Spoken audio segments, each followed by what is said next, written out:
Yo, what is going on, everybody? Welcome to MDC episode 294.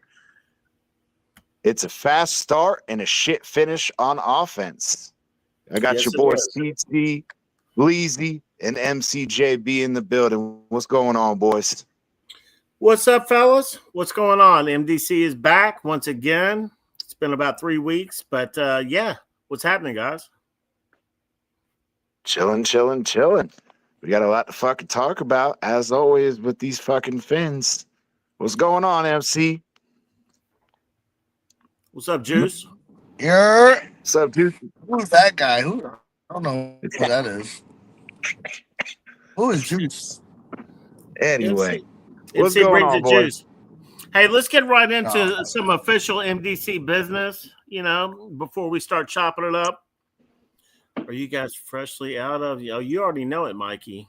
Just like you, my brother. But we're going to get right into some official MDC business because, as everybody knows, we had a large survivor pool contest going on. And so it's time. After a long, savage season, I think about 45 contestants battled it out week after week, upsets, heartbreaks, the whole 9 yards. We officially now have our champion, MDC 2025 Survivor Champion. He didn't slip. He didn't fold. He didn't panic. He stayed locked in. Ladies and gentlemen, give it up for Mo, the 2025 MDC Survivor King.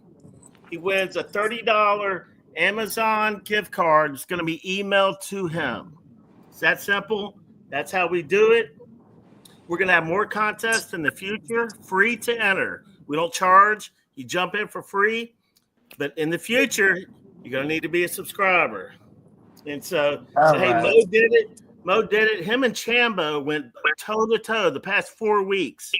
They out-survived. It came down to 2 people, Mo and Chambo, and they went toe-to-toe the past 4 weeks, and Mo just beat them. Mo won. Congrats, Mo. You're officially Congrats, man. Damn. That sucks. Mo, you're etched into MDC history, my brother. Hold the There crown you go. proudly. I should have won that. Fucking Hold Giants. the crown Yeah. proudly. Yeah, you got to shout out to Bleezy over there on X, and we'll shoot you over your winnings, and we got you, bro. So congrats, man. That Yeah. sucks Who's for Mo? everybody. I mean, to last what? What is it? Week 14? That's a damn long ass Survivor series. Yeah. Wait. Survivor Who the fuck is Mo? Mo jumped in the contest. That contest was open to everybody, open to the public, and Mo jumped in. Shout out to Mojo. Chambo follows us on Twitter. Mo kind of jumped in. I'm not quite sure who he is, but we need your information, Mo. Give us your email, bro. Hit us up on Twitter. We got you. But yeah, first ever Survivor pool on MDC. That's what's up, man. Congrats. Yep. Hold the crown proudly. And shout out to Chambo. Chambo is a huge Dolphins fan. He was hitting me up on Twitter saying, come on, Mo, let's take it to week 18. Chambo was hyped up for that shit. A big Dolphins fan. Shout out, honorable mention to Chambo taking second place. There you go. Hell yeah. Well, unfortunately, Dolphins aren't going to be getting first, second place in fucking anything this year. Yeah. Oh, man. But let's hop into it, man. Let's hop right on into it. Let's talk a little bit about this Jets game. What do you think? How did you feel about the game, MCJB? We kicked ass. Yeah. Well, okay. If that's what you think, all right. Bleezy, what do you 31 think about the is game? an ass whooping. What are you talking about?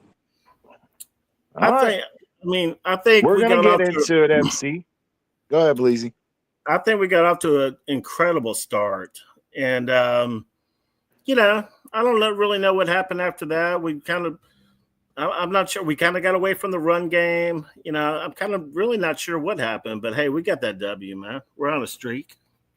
Absolutely. I mean, I'm happy for the dub. You got to take the dub whenever you can get it, and absolutely fuck the Jets. it's a situation, and it's like well, it shows how much there, Mikey.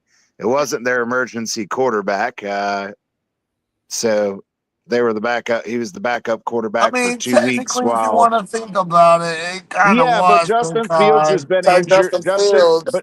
Again, Justin Fields has been injured for 2 weeks. The dude has been the second string quarterback for 2 weeks. It's not like they threw the dude in. They threw the dude in. After the first 2 quarterbacks got knocked out. But he was the second string quarterback. But yeah, on the overall roster, he at one point was. But so be it. But anyway, the whole point was, for me, yeah, a dub is a dub, and I enjoyed the dub. But again, it's the Jets, so I'm not all that thrilled about it. Like we were talking about earlier, Bleezy and MC. For me, it was great to have that 21-3 start in the first quarter, but then to go on and not score a single fucking point until the fourth quarter, it's extremely frustrating. The fact that, again, Tua was on point in the first quarter. He was extremely accurate. And then after the end of that first quarter, he was just throwing them fuckers up left and right. And they were terrible. I mean, there was they dropped the pick 6 on one. There was another that was over the head of Darren Waller that hit the fucking defender in the hands, and he fucking dropped it. And I believe there was a third one too that hit off of somebody else's hand, ricocheted, and almost got intercepted. And it's just, I don't know, man. If we come in, it just, again, it's you're not going to beat good teams doing that. I'm glad that we beat the shit out of the lowly Jets, as you guys can see on the thumbnail of YouTube. I mean, the other fans looking at the dude dressed up like an elf and like, dude, really? Is it not embarrassing enough being a Jets fan?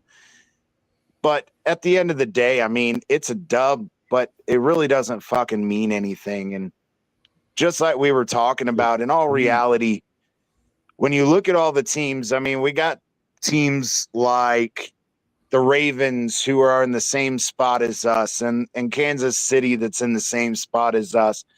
And in all reality, none of us are going to make the playoffs. We're all sitting here at 7 losses, and the last 2 wild card teams only have 4 losses. So we got 4 games left, and we're hoping that magically they're going to lose 3 out of their 4 games just to tie them, let alone have the ability to possibly win a tiebreaker, which against the Chargers isn't going to happen because we've already lost to them this year. So for all intents and purposes, the season is over as far as the playoffs are concerned. Now, there's much more to talk about, but as far as talking about winning the game or winning and going to the playoffs, winning games and getting to the playoffs, that's just not going to happen.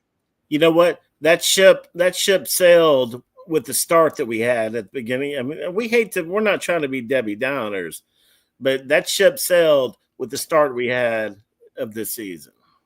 Yeah, and we've talked about it ad nauseum. I mean, we talk about it all the way back to Adam Gase, Brian Flores, now 2 years with Mike McDaniel, where everybody we get into this big ass fucking hole, and then everybody's like, oh yeah, we're going on a win streak to bring it back.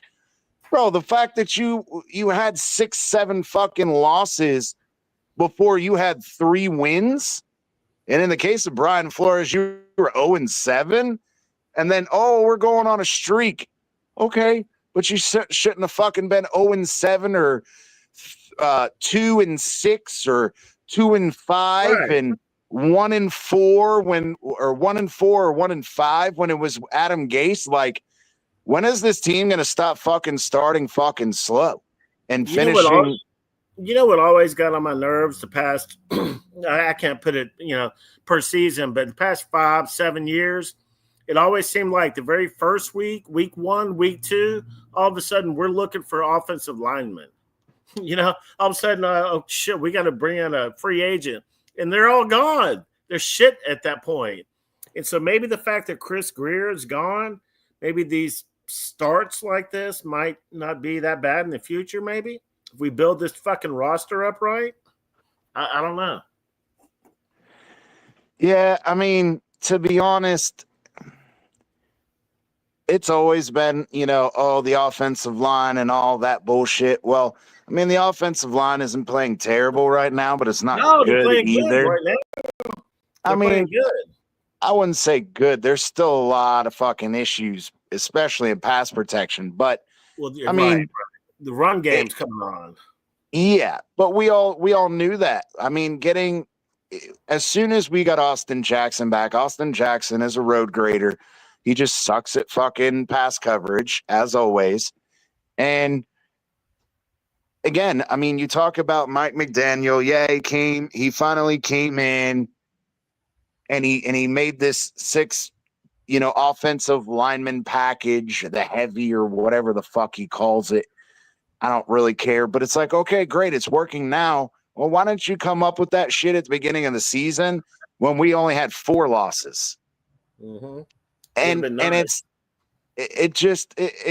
don't know. It's just, I'm tired of the same fucking shit over and over and over. And it's whether it's the slow starts and then finishing strong, or starting fucking strong and finishing like shit. Like, this team can't fucking figure out how to be consistent. And it goes across so many fucking different coaches too. So that's why I'm hoping the new GM will set the shit straight. That may be kind of far-fetched to even say, but and who knows what they're going to do with McDaniel. But let's give a shout out real quick to Extend to and Now, because I think we pretty much all have a good idea who this is. Oh yeah. That's Green Rat, the man, the myth, the legend, Green Rat, for sure. What's up, Green Rat? What's up, bro? But yeah, man, I don't know, man. It's very frustrating. Yeah. It's nice to see some dubs, but at the end of the day, to see dubs that don't fucking mean shit. Mm-hmm. Right. I mean, that's the frustrating part. Yeah, it's like, when you see fucking multiple dubs, but in all reality, it doesn't mean shit.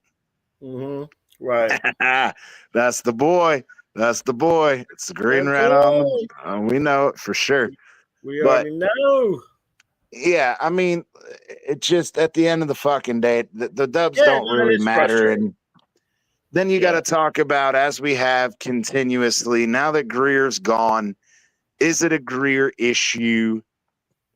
We're going to find out, because again, I still feel like, the defense is it might just save McDaniel's job. I think they are. I think you're spot on, bro.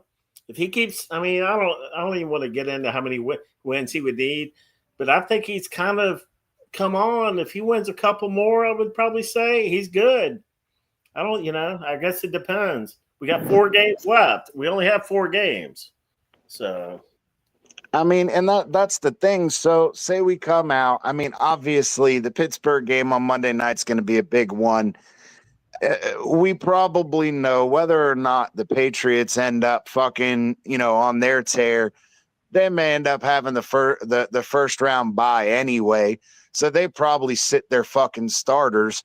So, okay, we'll get a free fucking dub on the Patriots at the end of the year. How are we going to play Tampa Bay? How are we going to play against Pittsburgh on Monday night? Right. I don't know, man. Tampa Bay is beat up to shit. They're fucked. They just brought in JPP today. They're screwed. They have injuries all over the place, too. That's why they got beat by the Saints. We're going to smoke Tampa Bay. I don't know. We'll see. Green Rat says 8 incompletions on 1 was a turnover-worthy play. Pro Football Focus said so it's fact. Mm-hmm. Yeah, to be honest, I think think 3 of them, at a minimum 2, if not 3, were turnover worthy. But even in that, again, he was on point in that first quarter. I mean, the passes were crisp and fucking beautiful throws. And after Crispy. that first quarter, I don't know what the fuck happened, man. Yeah. Well, what's up with A-Chan? What's up with A-Chan, CT? You got a report on him? Oh, yeah. So, as far as A-Chan is concerned, Mike McDaniel came out. He said no actual broken ribs. Obviously, he's going to have some soreness. McDaniel said that he could have came back and played in an emergency if we needed him to. He's going to get some rest this week. So I'm pretty sure that we'll see A-Chain suiting up against Pittsburgh. So we definitely dodged a bullet on that one for sure. His little ass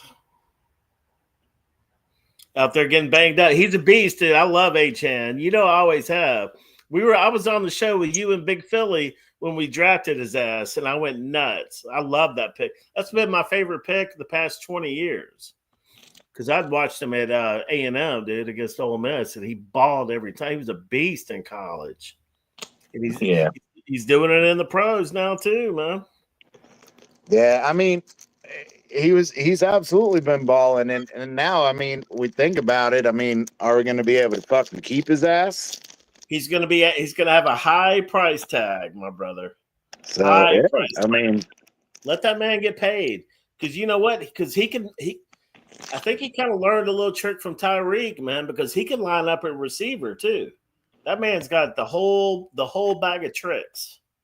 I mean, I agree. I'm just saying. I mean, I think that in itself was probably going to price him out of Miami. Well, yeah, probably. But hey, if we could pay Tyreek that kind of money, pay A-Chan. Because I saw A-Chan on some interview. I don't even know when it was, but he said he doesn't want to leave. He wants to stay there.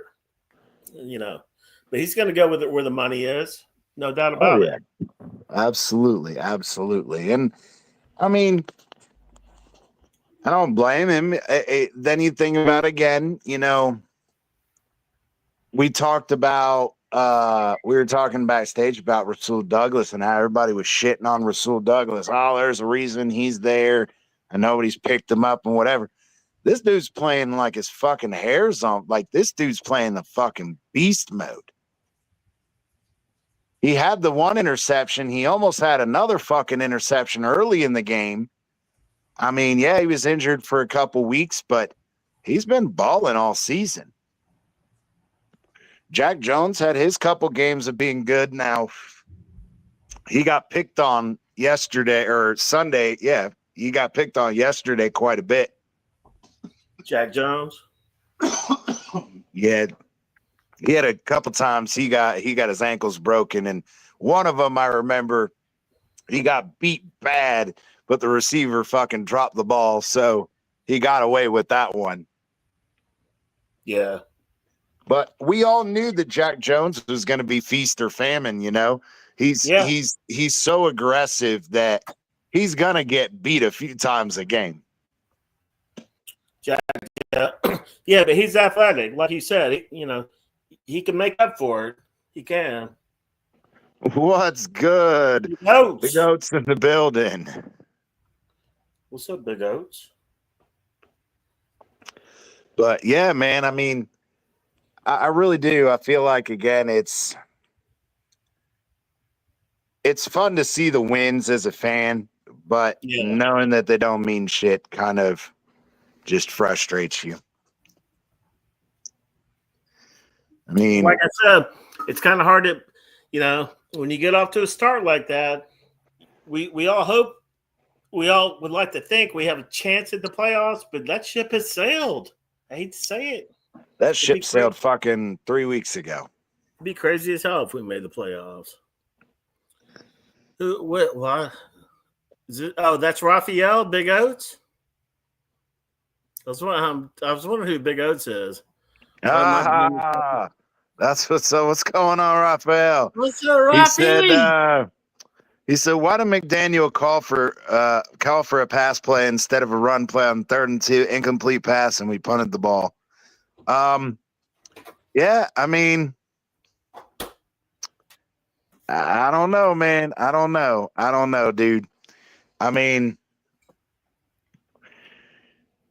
we've been running it so damn much, and I don't know. We've talked about this at nauseum, Raphael, that sometimes I think Mike McDaniel trying to outsmart the other fucking coach outsmarts himself. And it's just this game of, if he knows that I know that he knows that I know that I'm gonna run the ball, I'm gonna pass the ball, but then he's gonna think that I'm gonna pass the ball because he knows I'm gonna run it, and he just fucking outsmarts himself at times. You know what though? I think he's maturing, and unfortunately, it's been on our watch. But I think he's maturing from that shit, because I think you're right. I think you're 100% right. But I think he's kind of maturing, man. I think right now he's like, fuck it, I'm going to run this run game, which was supposed to be his specialty from San Fran coming in. And that's why I liked him coming in. I was like, this guy's going to run some smash mouth shit around here. And he kind of got away from it with all the fancy shit. And I kind of think Tyreek had something to do with that. Now that Tyreek's gone, Mike McDaniel's getting in his motherfucking bag. Yeah, I agree, but I think even then, though, my thing is, and this is just my opinion. We've been over this. Is I would have felt with Tyreek and Tua and Waddle, the best way to fucking do that is to fucking run the ball down their damn throat, because it opens up the play action for Tua, but it also opens up the fucking pass game for Tyreek and Waddle, because they got to fucking bring their safeties up to stop the fucking run. And if you continue to not run the fucking ball or do it sporadically, you're not playing to not only to your quarterback strengths, but your receiver strengths as well. Because we know we haven't had a fucking legit wide receiver 3 in fucking 10 years. It's been back to Chris Hogan and Devon Bess and dudes like that were always fucking open. And Greengrass says, let's talk about the defense letting the Jets get in the red zone. I mean, absolutely. I agree. I mean, we got saved on one interception, and then we stopped them on 4th down or something once too. I mean, the defense isn't perfect by far in any way, and I'm not saying that they're fucking good either. I'm just saying over the last 4 or 5 games, they've really been the ones holding the shit down when the offense has been struggling. The run game has been fucking producing, but then when we get into that fucking red zone and Mike McDaniel gets away from the run and keeps trying to throw the fucking ball and the drive stalls, or God forbid when Austin Jackson had a false start and what was it? Who was it that had 2 holding penalties in the same fucking drive? I can't even remember who it was. I don't know if it was Strange Cole or if it was Savai Naya. One of those two had fucking 2 holding penalties on the same fucking drive. And I'm like, bro, it's crazy. So again, we're back to shooting ourselves in the fucking foot, stalling drives offensively. The opportunities we did have with Tua in the first quarter, he was taking advantage of them. Second and third quarter, he was missing shit everywhere. I mean, then we're shooting ourselves in the foot with fucking penalties. Then the special teams gives up a fucking, what was it, an 80, 70, 80-yard fucking punt return for a touchdown. Like, come on, dude. CT, let me ask you this, bro. Why are we not using Waller more? Why is he not getting like a load of targets? Well, I mean, we've talked about how what? He had the fucking pec injury. He came back last week. He had what, like 12 plays, 15 plays or something like that with 2 targets. He comes back. We tried. I think I saw him on the field a little bit more this week. But again, when your only real options as far as real legitimate threats on offense, you got A-Chain, you got Waddle, and you got Waller, and that's it. That's crazy. It does kind of end after that, doesn't it? Yeah, I mean, I'm talking like red zone type of stuff, kind of, but really everywhere. But yeah, part of that is fucking McDaniel and going straight out there and fucking showing his hand. All right, we're gonna fucking use them in the red zone. And so now what do? They're just, instead of doubling fucking Hill and doubling Waddle, they're doubling Waddle and doubling Waller and say, beat me with somebody else. Yeah. And that's why we're bringing in Wright and fucking Driscoll and Ollie. I think we have a good stable going on, man, right now. I mean, I don't know. I mean, look, I like Ollie, but the past couple weeks, man, he needs to stop fucking trying to fucking sidestep and fucking pick a hole. Motherfucker, just run forward. Like, that this is the second straight week that he gets stopped in the backfield trying to shuffle his feet and find a fucking, shuffling horizontally and trying to find a hole. Bro, just turn your fucking legs and get the 2 fucking yards. Take a page from H-Chan. He doesn't do that, but H-Chan fucking hits the gap and is gone. He doesn't absolutely. He doesn't dance around. So again, I agree. I agree with Green Rat. Yeah, we do suck on 3rd and short. But the times that Ollie Gordon actually just fucking gets the ball and runs fucking forward, we've picked that shit up 4 or 5 fucking weeks in a row without any fucking issues. Then it's almost like, oh, I see A-Chain and Wright fucking finding a hole. They're shuffling around, finding a hole and going. Bro, Gordon, you don't have the fucking speed these two do. Stop it. Just fucking run forward. Rafi says he loves that tight end. I think you're talking, his name's Driscoll, right? Or is it not? It's not Driscoll. It's not Driscoll. It's Driscoll's a lineman we had. Yeah, it's what's that guy's name? Oh my God! If you hadn't fucking asked me, somebody put it in the chat. It's the dude with the fucking long hair. Not right. White dude with the long hair. My point is, I was listening to Joe Rose and Omar Kelly the other day, and they both agreed that guy could be a number 1 tight end. Joe Rose said that shit. I was like, damn, really? Yeah. Dulwich. Yeah. Dulwich. Yeah, Dulwich. They both, Joe Rose and Omar both, because Joe Rose said, I think he could be a really good tight end 1. And Omar was like, I agree. I was like, damn, Dulwich?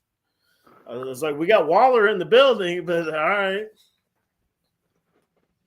Yeah, I mean, I guess so. He's a real deal. Bring him on. I don't even know where. I'm all for it. I mean, dude, it's all these younger guys, these guys that aren't costing us fucking arm and a leg, and finding these younger talented guys. That's what we fucking failed to do the last 6-7 years.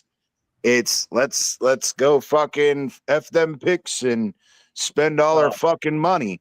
And then when the dudes end up fucking injured and they're not playing and we're still paying their ass, this is the shit we get into. Hence why Greer's ass ain't here no more. That's it. That's why. Which is a great move by the Dolphins. I thumbs up on that move. Waller will price himself probably. He'll go get paid. Oh, yeah. And I agree. And that's another thing. I mean, you look at fucking Jonnu, and it's like he ain't doing shit.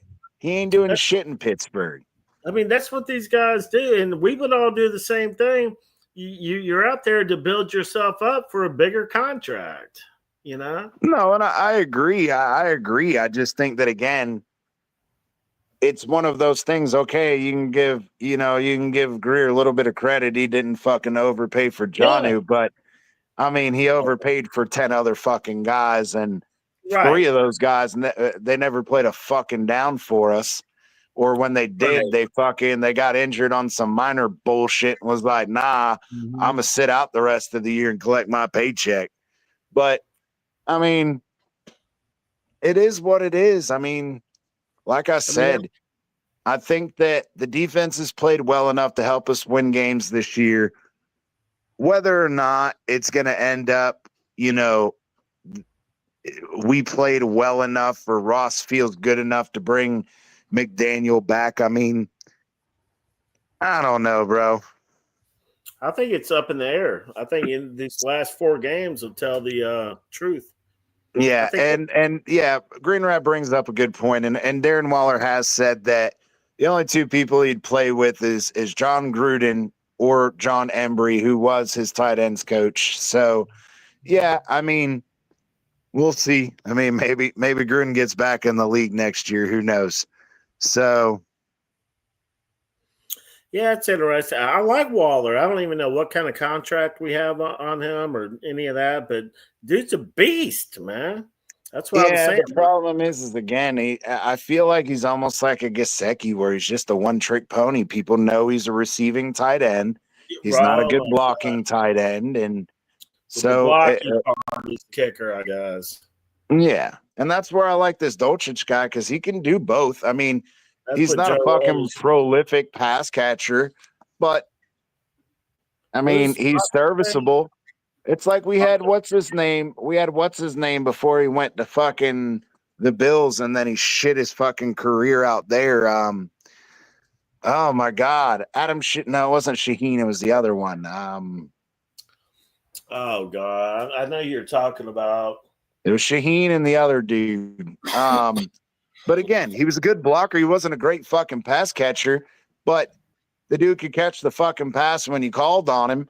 And he dropped the pass in the end zone in a big game. I'm trying to think who that guy was. Michael. Yeah, Charles Clay. Clay. Yeah. Appreciate it. Yeah. And so again, we've had some of these tight ends over the year. There was another one too that we had a few years back, and we got rid of him because I forgot where he ended up going. Long. Smith. Yeah, Smith too. Yeah, Smith we had too. Smythe last year.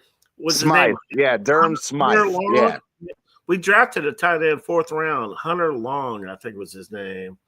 And he plays but again, he was more of a pass catcher. He's not a blocker. That's the problem. That was the year we drafted Smythe, I think. We drafted 2 tight ends that year, which was fucking crazy.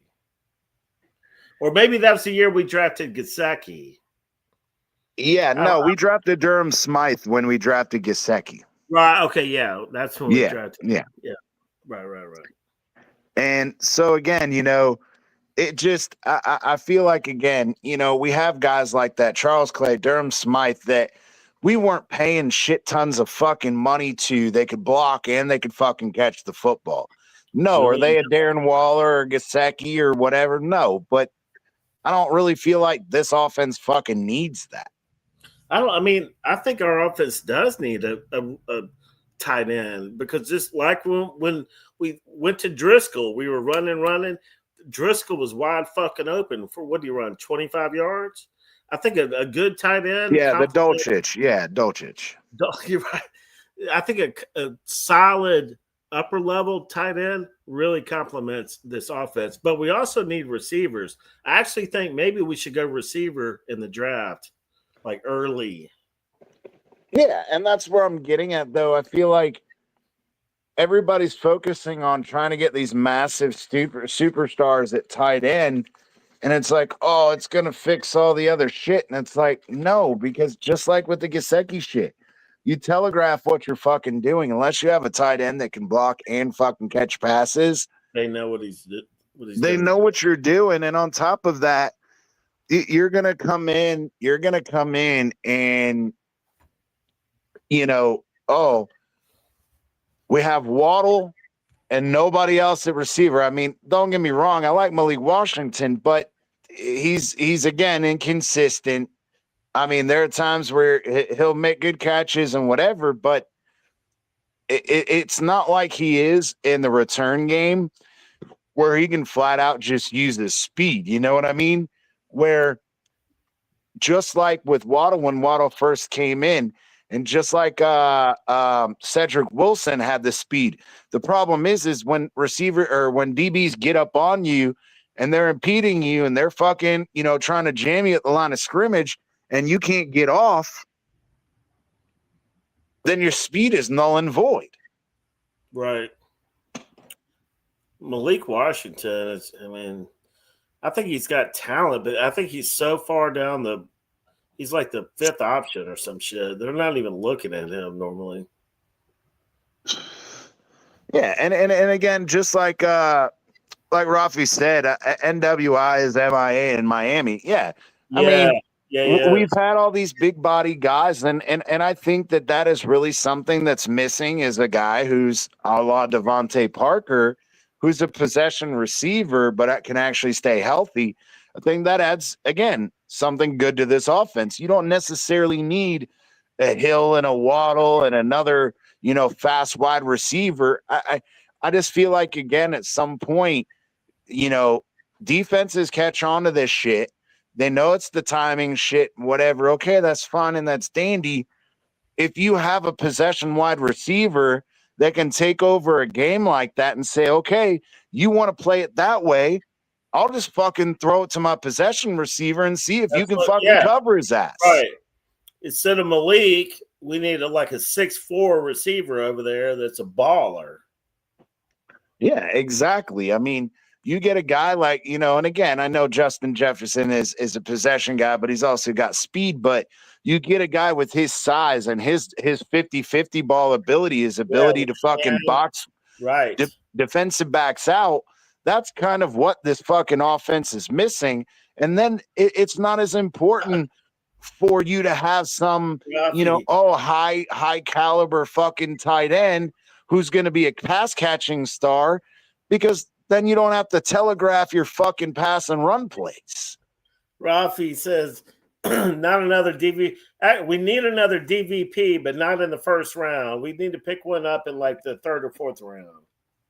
Now, again, Rafi, it's not about having 50-50 balls. It's about, the thing is about having a possession receiver who you can throw the ball up to when they want to play man-to-man bump and run coverage, and your speed guys can't fucking win in those situations.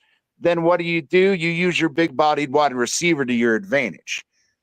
That's the point we're making. And then it's, again, it makes the fucking the need for a high caliber tight end not a fucking necessity.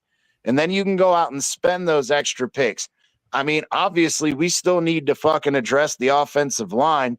Austin Jackson is not the fucking answer. The dude's been injured, 3-4 fucking years in a row now. And even when he's on the field, he's fucking holding or start or fucking Jackson. What wasn't Austin Jackson our first pick, in the rebuild, or he was Brian Flores' first pick, I think, if I remember right. Austin Jackson's been here forever, man.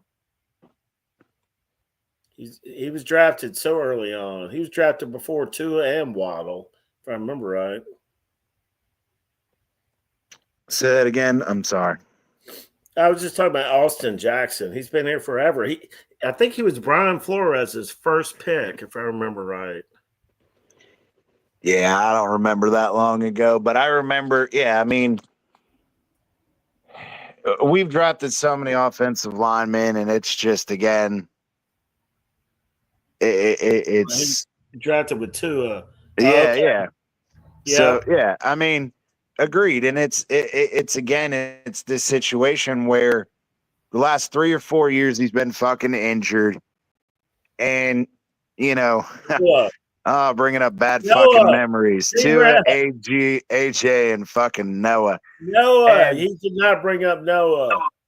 Yeah, I know, because now fucking Green Rat's not going to fucking shut up about Noah. Green Rat's not going to be able to sleep. Oh, my God. Yeah. Noah and his terrible fucking career. But anyway. Actually, Noah's having a good career. He starts for the Commanders. Again, starting for the Commanders. Another shit team.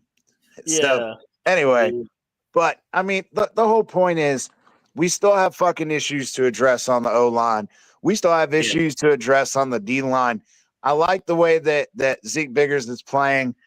I He's like coming that on. Kenneth Grant has shown me more flashes as of late. But again, I mean, Chop had a couple good plays yesterday, but Chop is extremely inconsistent as well. Yeah, I mean, Chop is trending down.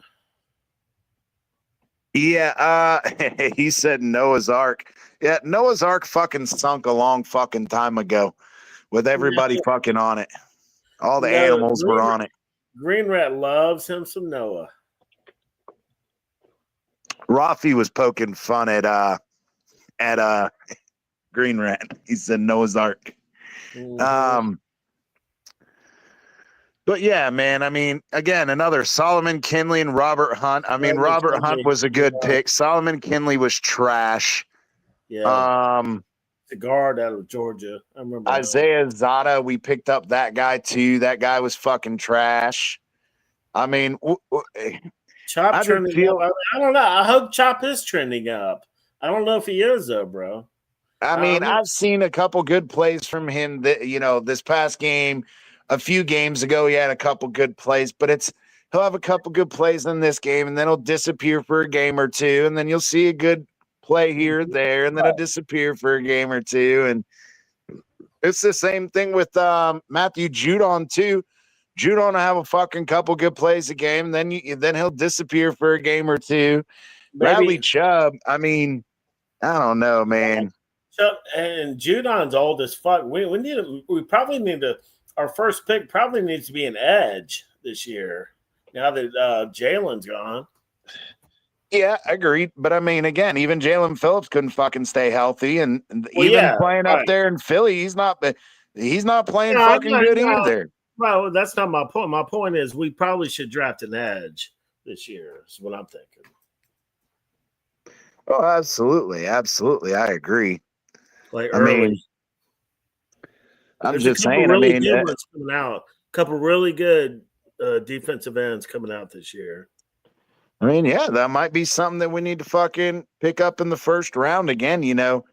There's so many fucking needs on this team, and again, even if we release Hill, even if we release some of the other guys that are high price guys, I think when we did the last show, we came out to I think when we did it with Spotrack, and it was like we could be 27 million under the cap with just like 4 or 5 different moves.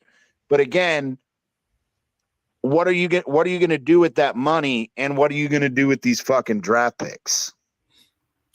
Green Rat, are you a big Chop Robinson fan, bro? It sounds like you are, bro. Hey, yeah, I mean, he was our first round pick last year. I'm a big fan of his too, but I mean, come on. Rafi said Chop and Grant were reaches and busts. He said someone is doing drugs tonight. Oh shit, he's gonna embarrass us. He said, I've been pounding the table for Duke QB. Daniel Mensa won ACC championship in first year with Duke. I've heard about that QB. I don't know anything about him. I mean, embarrasses. What are we embarrassed about? I just, again, after all, I still think, again, you can go and after all, Green Rat can go and cherry pick a few good plays each game. Okay, that doesn't make him a good. Okay, he disappears for games on end, and he wasn't getting snaps, and okay, and neither was Zeke Biggers, but Zeke Biggers comes in and balls out from the very beginning. So, hey, Zach Sealer, he ain't no spring chicken. How much longer is he going to be around? Biggers was one of our draft picks this year. Is their fifth round draft pick? No, I mean my bad. How much longer is Zach Sealer going to be around? I don't know off the top of my head. I think when we gave him the extension last year, I think we gave him 3-year extension, maybe. But I don't know how much dead money's on there, or I don't know. Yeah, let me look him up. What is that? I don't know what that is. I don't know what that is. Blinks, rings. A chain? I don't know. How old's this motherfucker? Oh, he's 30. 30 years old. Zach Sealer. He's got one or two more good years in him. He's got this year and next year, bro. Rafi says Zeke Bigger's combined numbers are almost the same as Kenneth Grant's, a 7th rounder and a 1st rounder. Go check. Oh shit. Green Rat says drop the link. Drop the link and drop the link, Bleezy. Shit. This motherfucker's about to embarrass us. Okay, we'll see. After all we've been through, Green Rat, you really think you can embarrass us?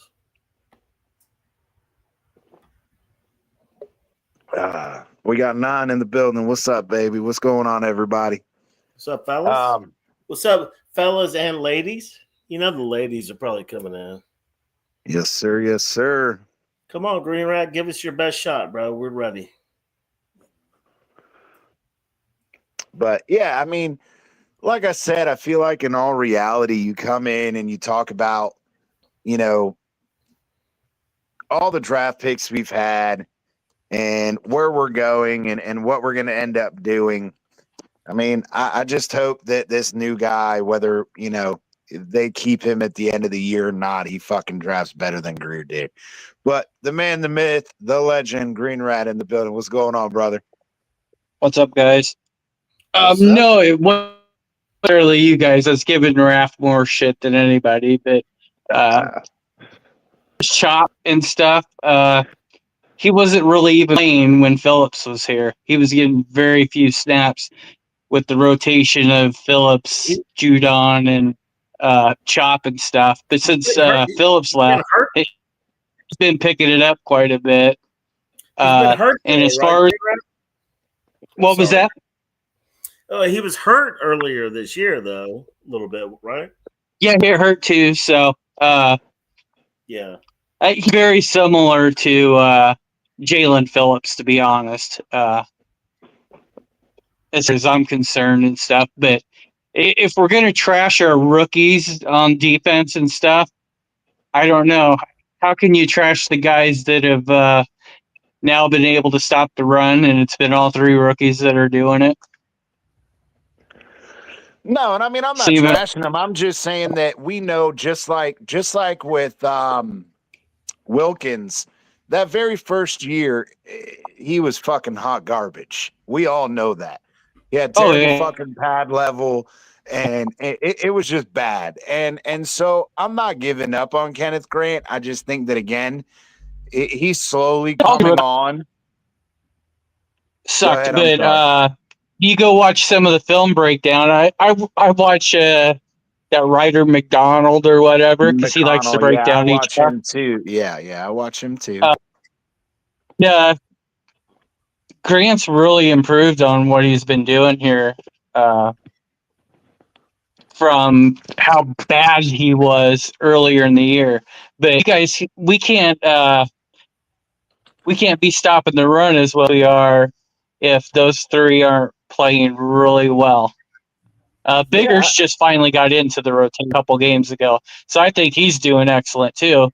But there's a lot of times, you know, Sealer moves around quite a bit, and it's the rookies that have changed this running defense stuff. So, I agree. Zeke Biggers and Jordan Phillips getting in has definitely been good for us.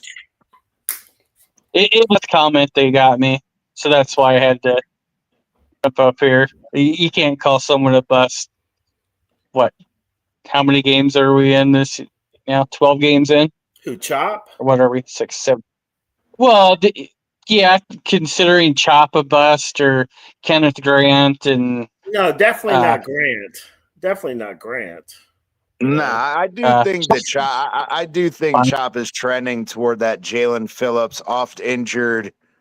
You know, is he going to perform? Because it was the same thing with Chop with last year with just like Jalen Phillips the year or so before, where he starts the year off really fucking slow and then he plays really well at the end of the year. But then Chop does the same thing where he starts slow at the beginning of the year, and by the end of the year he comes on, but then the next year he starts off fucking slow again. Right. And that's kind of a Bradley Chubb thing too. He's usually stronger in the second half of the season than the first two. He's been playing. And I would good. imagine Mal next year. He wants to know, Green Rat, who has more sacks, Kenneth Grant or Zeke Biggers?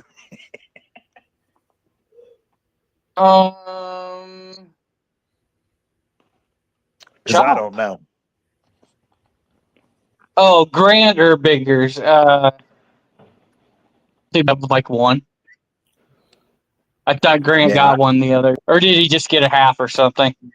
Biggers was held out. You know. Here we go. The stuff in the world. Sacks don't mean that you're doing better than the other player.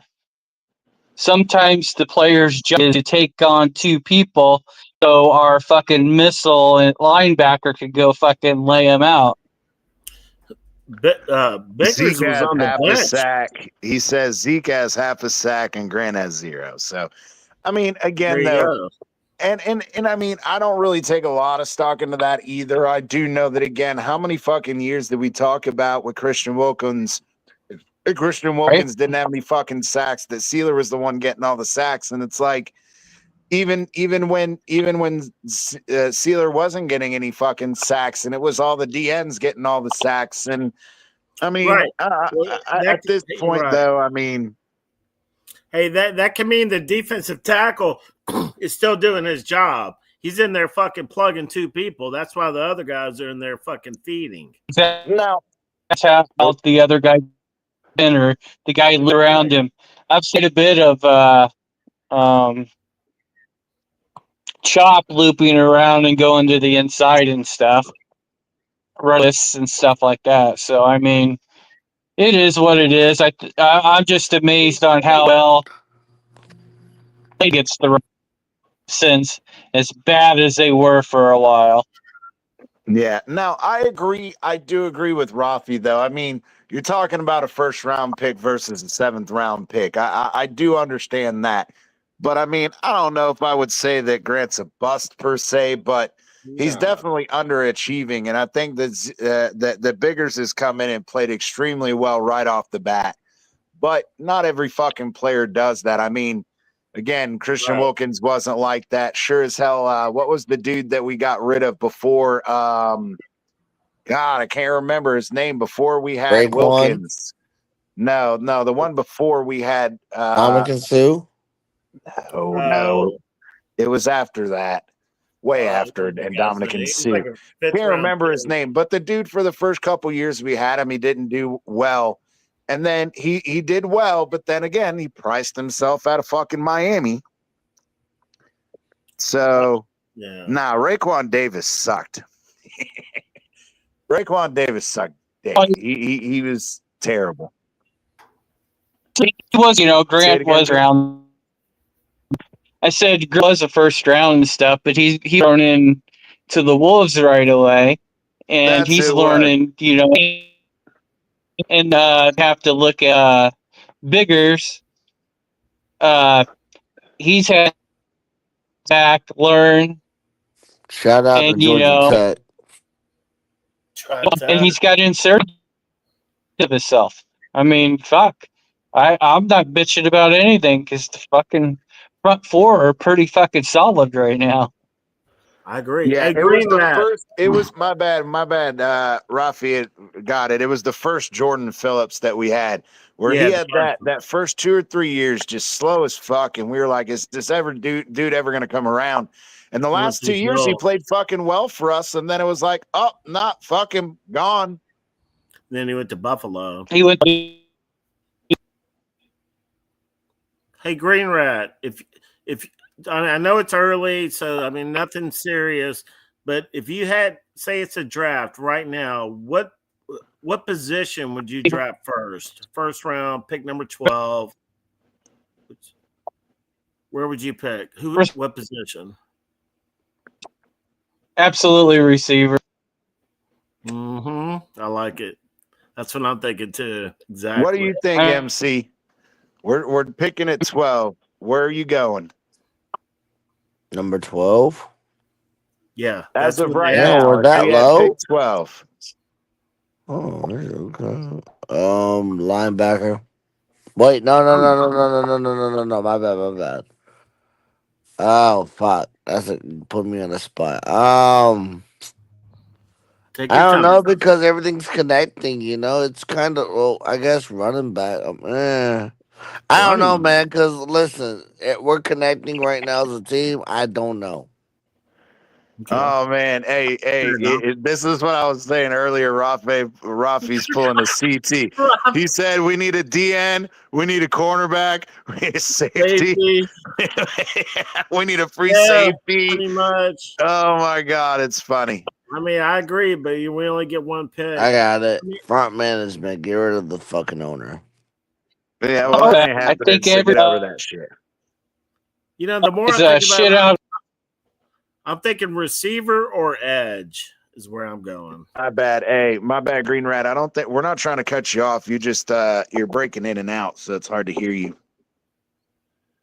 Hear me now? But go ahead, Green Rat. You What and were the you trying to Iowa say? bum Yeah. fucks.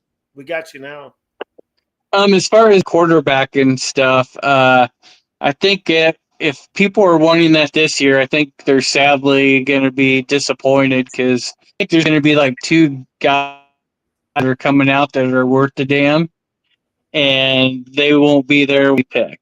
But a lot of the guys that are pretty good this year, some going back another year, from what I heard. So Yeah. not the next year might be there to go get another quarterback, no matter what happens Yeah, and next year. I That's want have a draft class of tons of guys.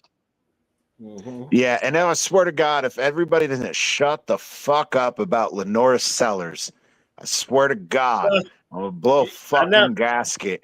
If Every y'all time- want to talk about fucking about fucking quarterbacks that are easily fucking injured and quarterbacks that can't fucking escape or avoid bad plays, the dude runs around and everybody's like, oh, he can run. Yeah, until the motherfucker runs out of bounds 15 yards behind the line of scrimmage instead of just throwing the fucking ball away.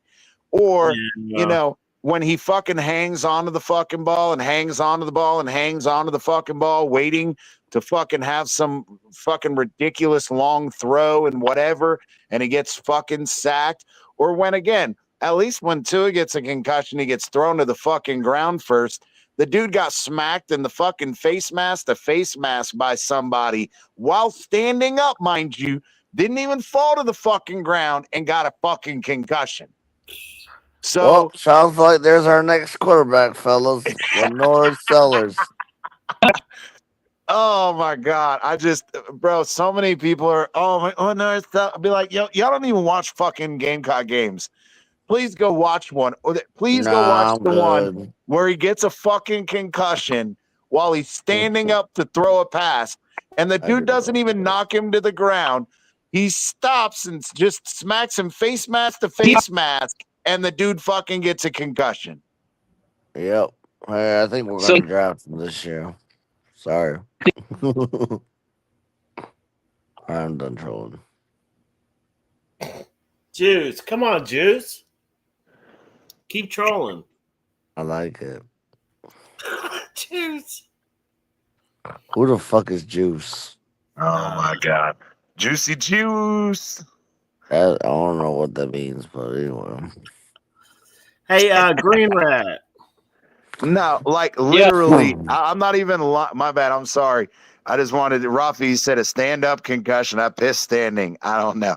The whole point is literally he didn't get smacked in the fucking head, on the side of the head, or thrown to the ground and smacked his head off the ground. Literally, he was standing up, gonna throw a pass, and the defender comes in from the side, and as he's about to throw the ball, the guy, he hits him in the face mask to face mask. And because when he went to tackle him, he realized that he was going to hit him fucking face mask to face mask. So the guy lets up, but he still fucking hits him face mask to face mask. And Sellers doesn't even fall to the ground or anything. He's just standing there. My And neck then would have been as he starts to broken. walk away, hold on, MC. As he starts to walk away, he fucking falls to the ground to a knee, and they take his ass out, and they're like, no, he's fucking done. For 2 weeks, he was out with a fucking concussion from getting smacked in the face mask. Like, come the fuck on, dude. My neck and head would have been like ripped open. Oh yeah, whatever. Yep. I'm just saying. I don't know. I don't It's know, man. I got no neck, so I don't know. Shit, you're all muscle, man. You're That's all right. That's solid. right. I'm all. The word has it. I'm all chest, but no neck. oh man. So Anyway, Green Rat, did you hit that buffet on Thanksgiving? Nope. What? What the corn buffet? Yeah, whatever. Yeah, the one he always hits.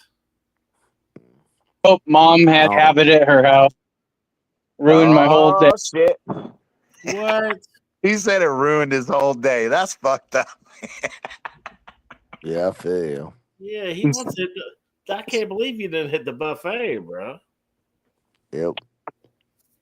Fuck the buffet. Oh, he said MCJB, not the throat goat. Oh shit. Oh, So that's we that can talk. juicy juice, baby. I don't know what you're talking about. I'm not even looking at that bullshit. MC JB in the build. MC, you coming out for the rodeo? MC's ready for that rodeo. I'm ready for tonight's rodeo when I go to fucking bed. Oh shit. Damn. I was up early as fuck this morning. All There you right. go. So who do y'all picking against Steelers, man? What are y'all thinking about this game? We play the Steelers?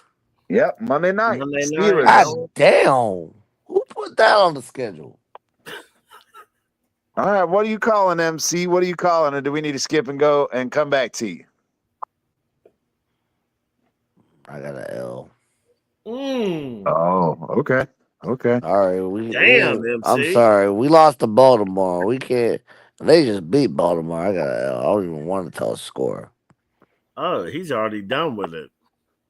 Yeah, hey guys, I'm sorry. You can kiss the season goodbye now. I didn't know. I thought we were playing We've already- Cincinnati next. You're going, yeah. I thought Cincinnati was next week. No.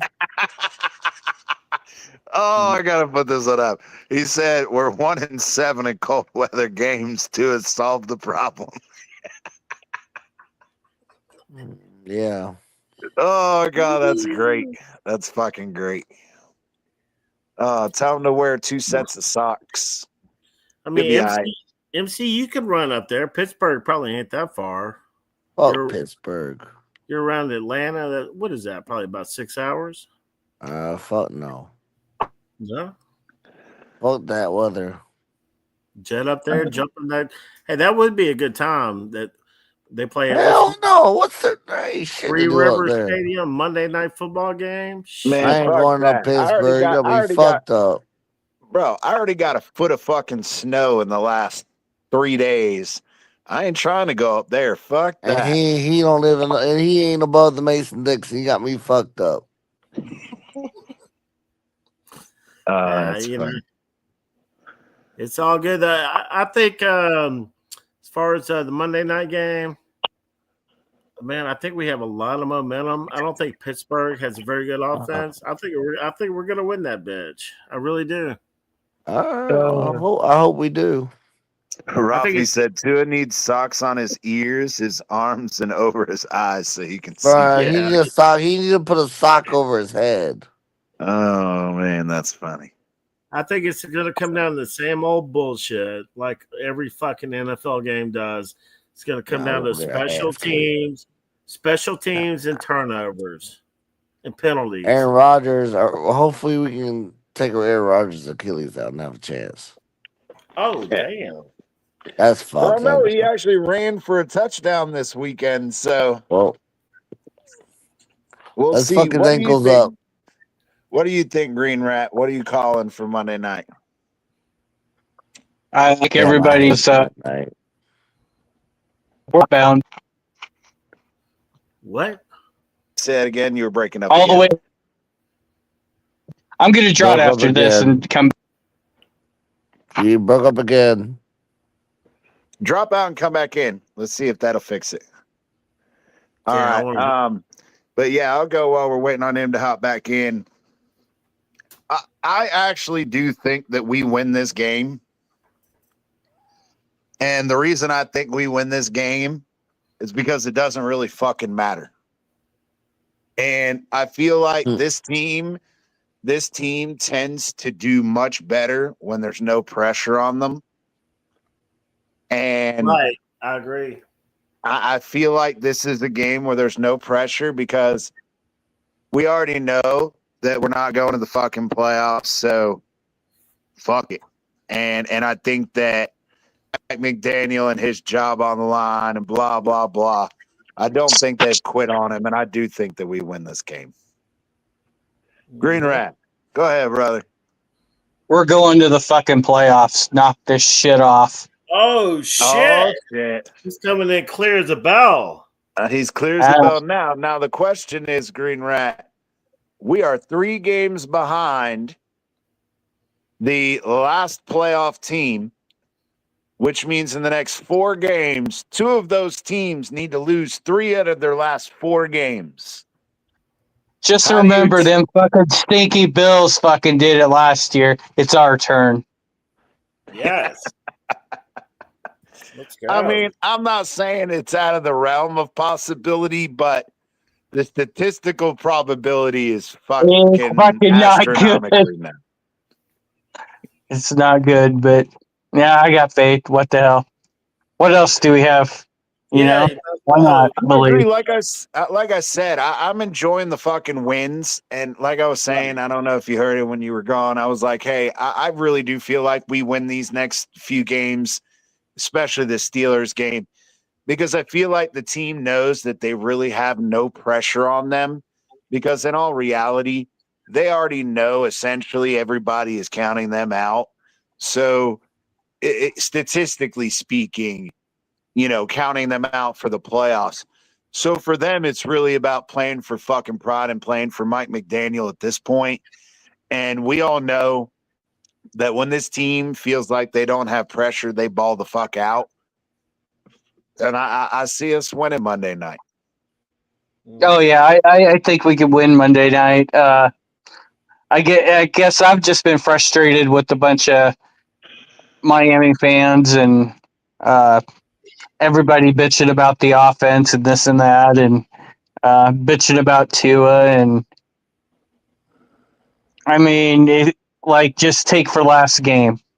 What was he? 13 for 21 or something like that.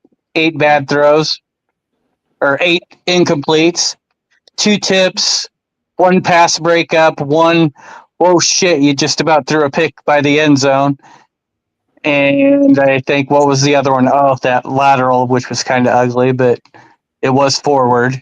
So, I mean, there's 4 passes. So during the game, he threw 4 other bad passes or incomplete passes. Green I mean, Rat, come on. I hear you. I see where you're going, and I hear you, bro. And you can probably say the same thing about the game before, because he actually, I think that your point is the guy's actually playing pretty fucking good. He's playing solid. I'm not going to say good. Okay.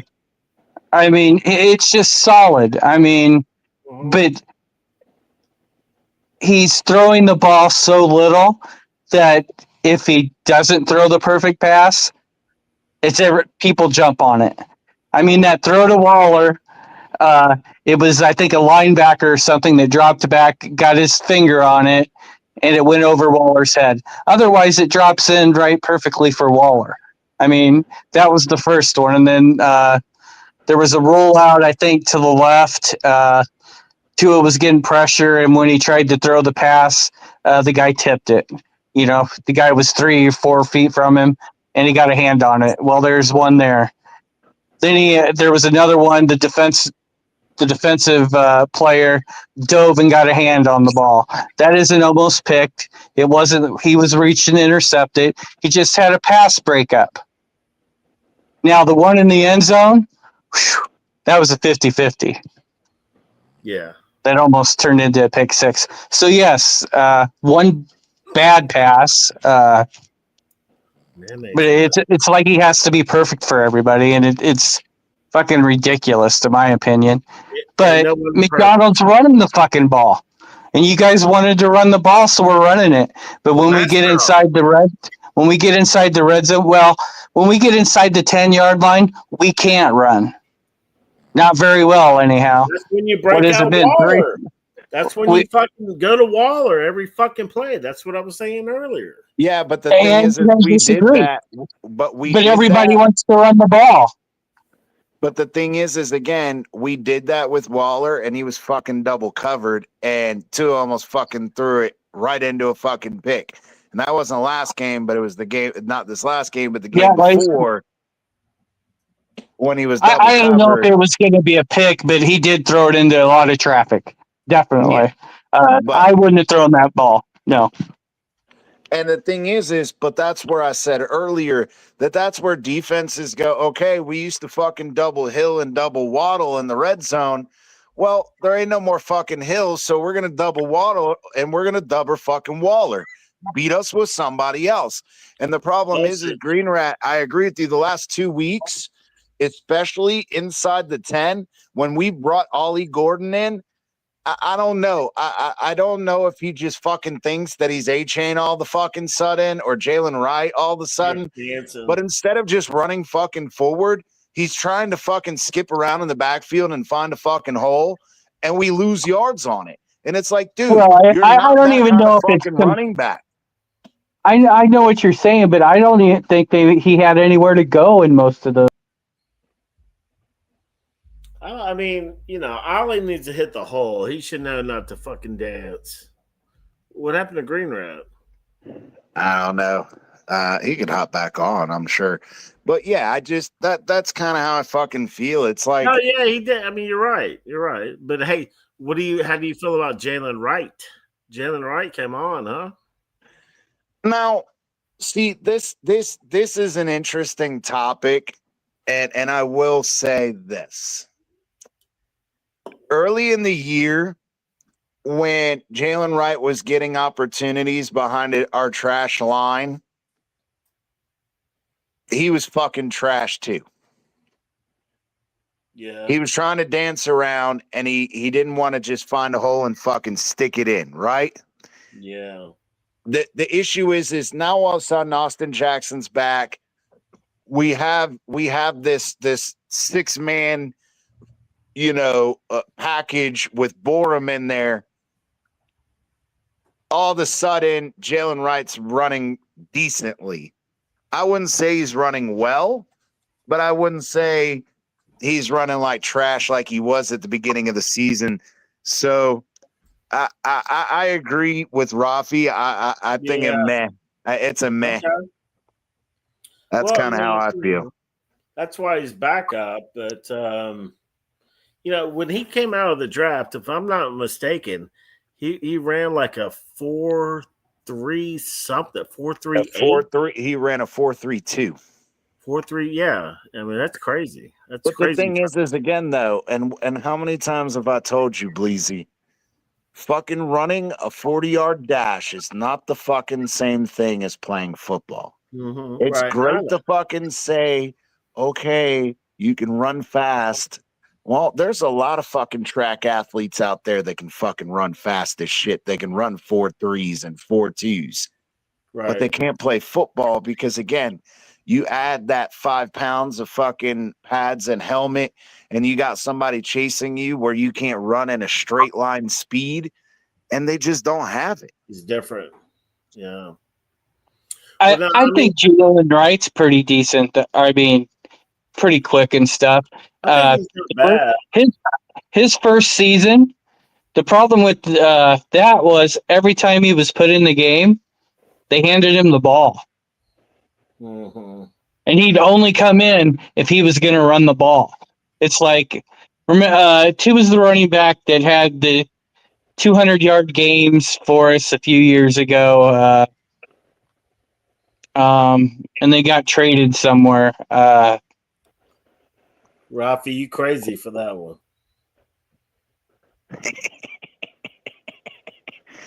Oh man. Oh my God. I'm trying to think, Green Rat. I remember who you're talking about, but I can't Lockett? remember his name. No. He had like 2 or 3 200-yard games or something like that. No,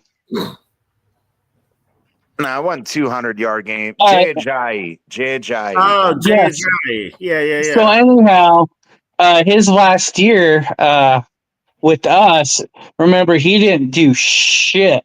He was trash. He was getting hit in the backfield.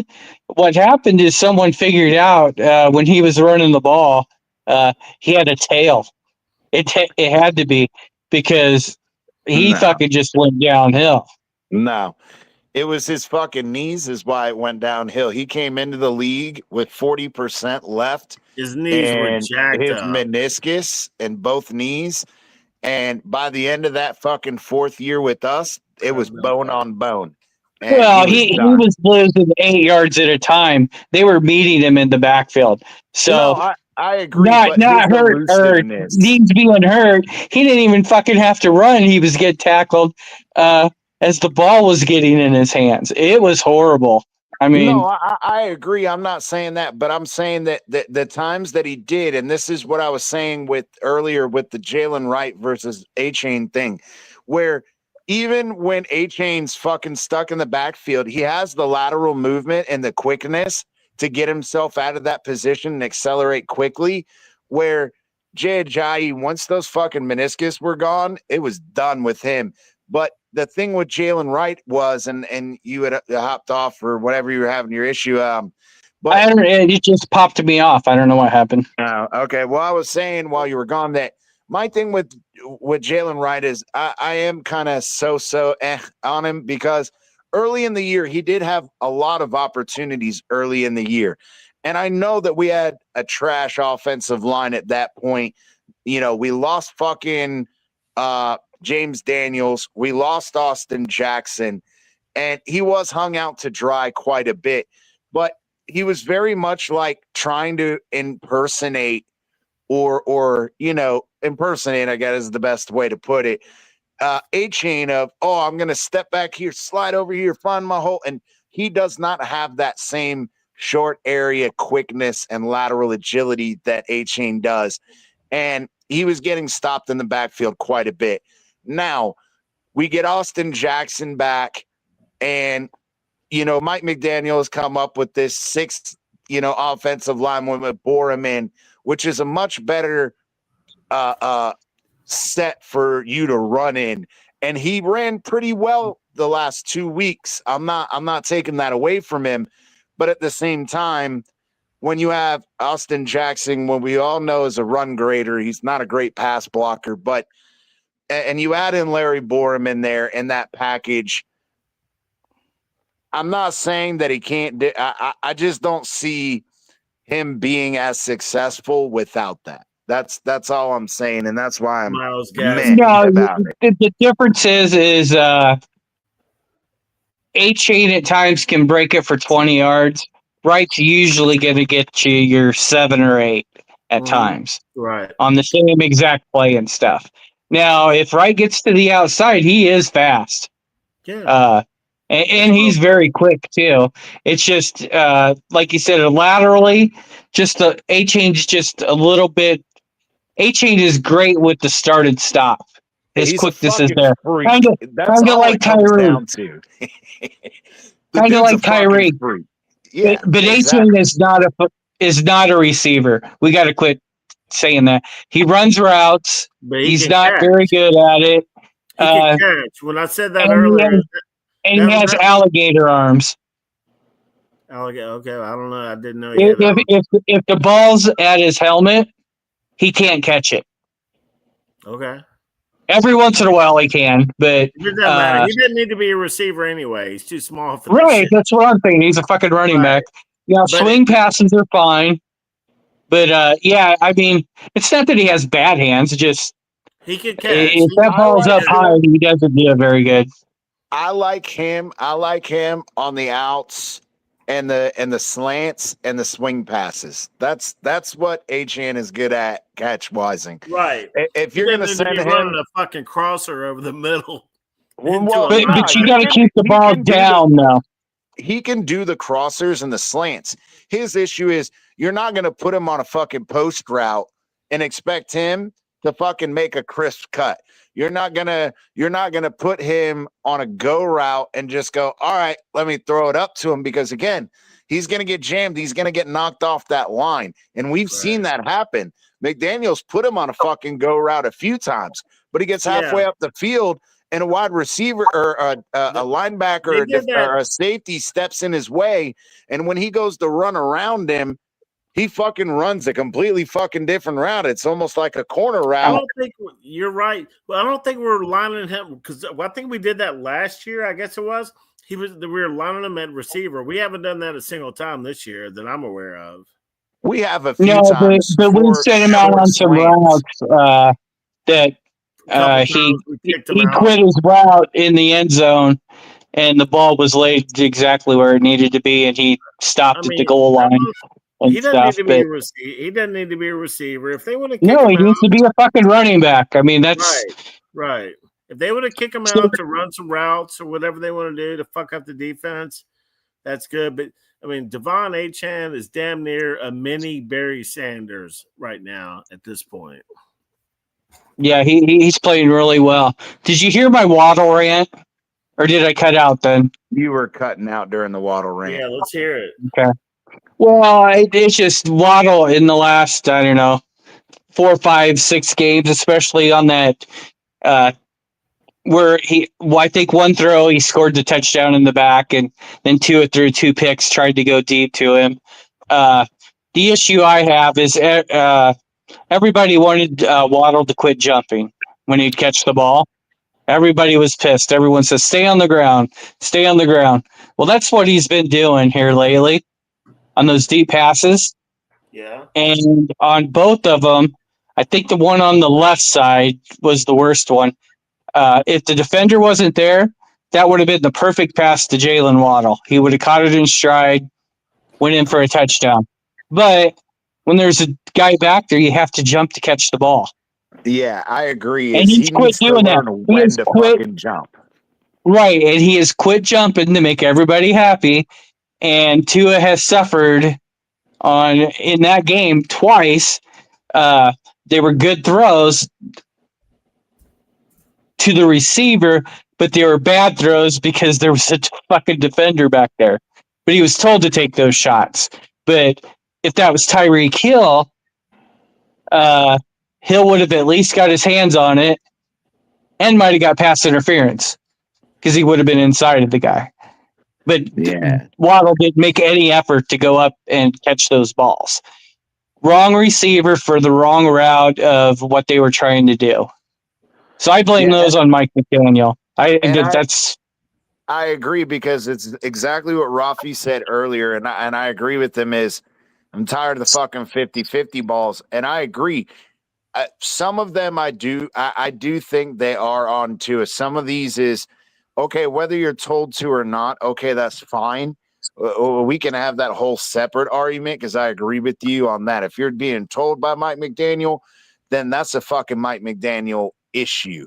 But there are times, again, even when they're not clear fucking designed, like the one to Waddle deep, where we knew he was told to take that shot, right? After the turnover. And what does everybody do? After a turnover, you want to fucking take a shot. That one, okay. It still sucked for the interception, but okay, I get the concept. Obviously, Waddle needed to fucking jump and make some fucking effort. But there are other times where Tua throws up some good 50-50 balls. The problem is I don't have a problem with that when we were doing that with dudes like Devontae Parker, where you knew this motherfucker was going to climb the ladder and go get it. You know what I'm saying? But we don't have that Waddle kind of used to do that, though. Waddle used to do that. He would go after every pass. He is trying to stay on the ground and catch it with his hands. And I agree, but the problem is it was when he was jumping for no fucking reason. That was the point. there were times where instead of him just staying on the ground and running and catching it in stride, versus, like when he's in the hole he finds a hole in the zone. Instead of just standing there, stand on your fucking feet, slow down a little bit, let the ball come to you, catch it, and then run, he would jump unnecessarily. Then the times that it is 100% necessary agree. for you to fucking jump, you just don't jump. But he has been drilled, I'm sure, in the off season. Do not leave your feet. Do not leave your feet. Right. Stay on the ground. Try to get yak yards. And I agree, but then that's a coaching mistake then. Yeah, I agree. I mean, just let sometimes you just got to let players go play. And I agree, but I'm saying like the coach, hey, come in. Look, these are fucking plays. You jumped here. This is a good decision to jump. Now, when you're sitting here in the fucking hole and you're lollygagging so that you can sit in that hole in the zone, there's no reason for you to fucking jump. Stay on your feet, catch the fucking ball, and then run. This is times where you should be jumping. These are times where you shouldn't be fucking jumping. Oh, yeah. Well, I agree. That's how it should be. But like I said, I think that was their big thing with him, was to try to keep him on the ground. And he's been doing it. It just hurts because when your coach, well, I know some people say, go a set of balls and do whatever you want out there as the quarterback, blah, blah, blah. No, you play you do what is asked of you by your coach. Now, if the play breaks down, then you go off script a little bit. But literally, Tua came out and McDaniel backed him up. Both of those interceptions in that game, they got a certain look and they wanted to take a deep shot. So he did what the coach told him. Ain't nothing wrong with that. I mean, I think there is to a point, though. See, again, this is where I don't completely absolve Tua in the fact that, again, okay, you're told to take that shot. Now, here's my fucking gripe with Tua, especially when he's been. This is something that's been happening for a while, and it's, again, it's not all on Tua. This is my point. Mike McDaniel needs to stop this fucking bullshit of, trust the play, because just like you remember, Green Rat, we had those arguments about not last year, but the year before, where they had that one fucking 4 wide receiver set on the wide side and the one wide receiver set on the short side. And they always had the short side wide receiver run across her to the other side of the field, and they leaked the back out. And Tua was told, if all of these other motherfucking guys are covered, the guy that the back out of the fucking backfield has to be open. And so Tua would go and turn and throw it before his eyes even fucking got there. And I remember the conversation or the interview or the interview with Mike McDaniel. It happened once. Yeah, definitely. You remember when Mike McDaniel said, though? But you remember when Mike McDaniel said, I told him, if all those guys are covered, this guy has to be open. Well, stop fucking telling Tua that. Stop it.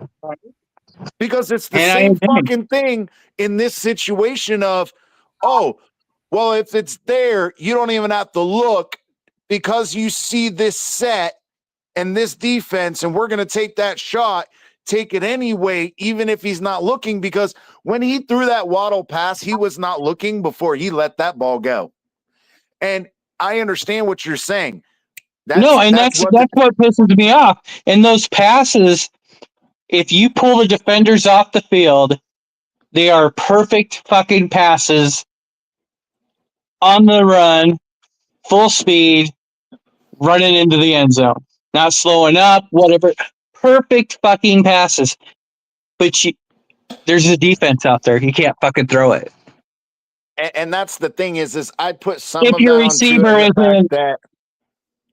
My bad. Go ahead. No, it just if your receiver isn't somebody that's going to go up and on a contested ball, you don't throw those. Yeah, but the thing is that's part on Tua, but the other part is Mike McDaniel. Stop fucking telling him that. Because Right. I I remember agree. you and I had the long fucking argument about that little fucking dump off pass because he got intercepted fucking 3 times that year on that same motherfucking play. And every time Mike McDaniel would come out and go, I tell him to trust the process, trust the play. It's not result driven. I tell him if all these other guys are covered, then that means that this guy has to be wide open until the motherfucker's not. Right. But And then it's just, the whoever he's throwing it to has to be a little more aware of it too. If he sees the guy breaking as he's waiting for the ball, you need to go fucking just go tackle the motherfucker before he can even get there. Rafi, I guess you missed it. We did give our predictions. I don't think we gave actual score predictions. So if we want to do that, we can. Bleezy, you want to go ahead first? Phins 24, Steelers 21. Green Rat. I never give a score prediction. He doesn't like that shit. Yes, you I do. don't. You've given us score predictions when we did the prediction. 99 to zip. Yeah, exactly. I know. Fucking they were Right. ridiculous, but that was the point. Right.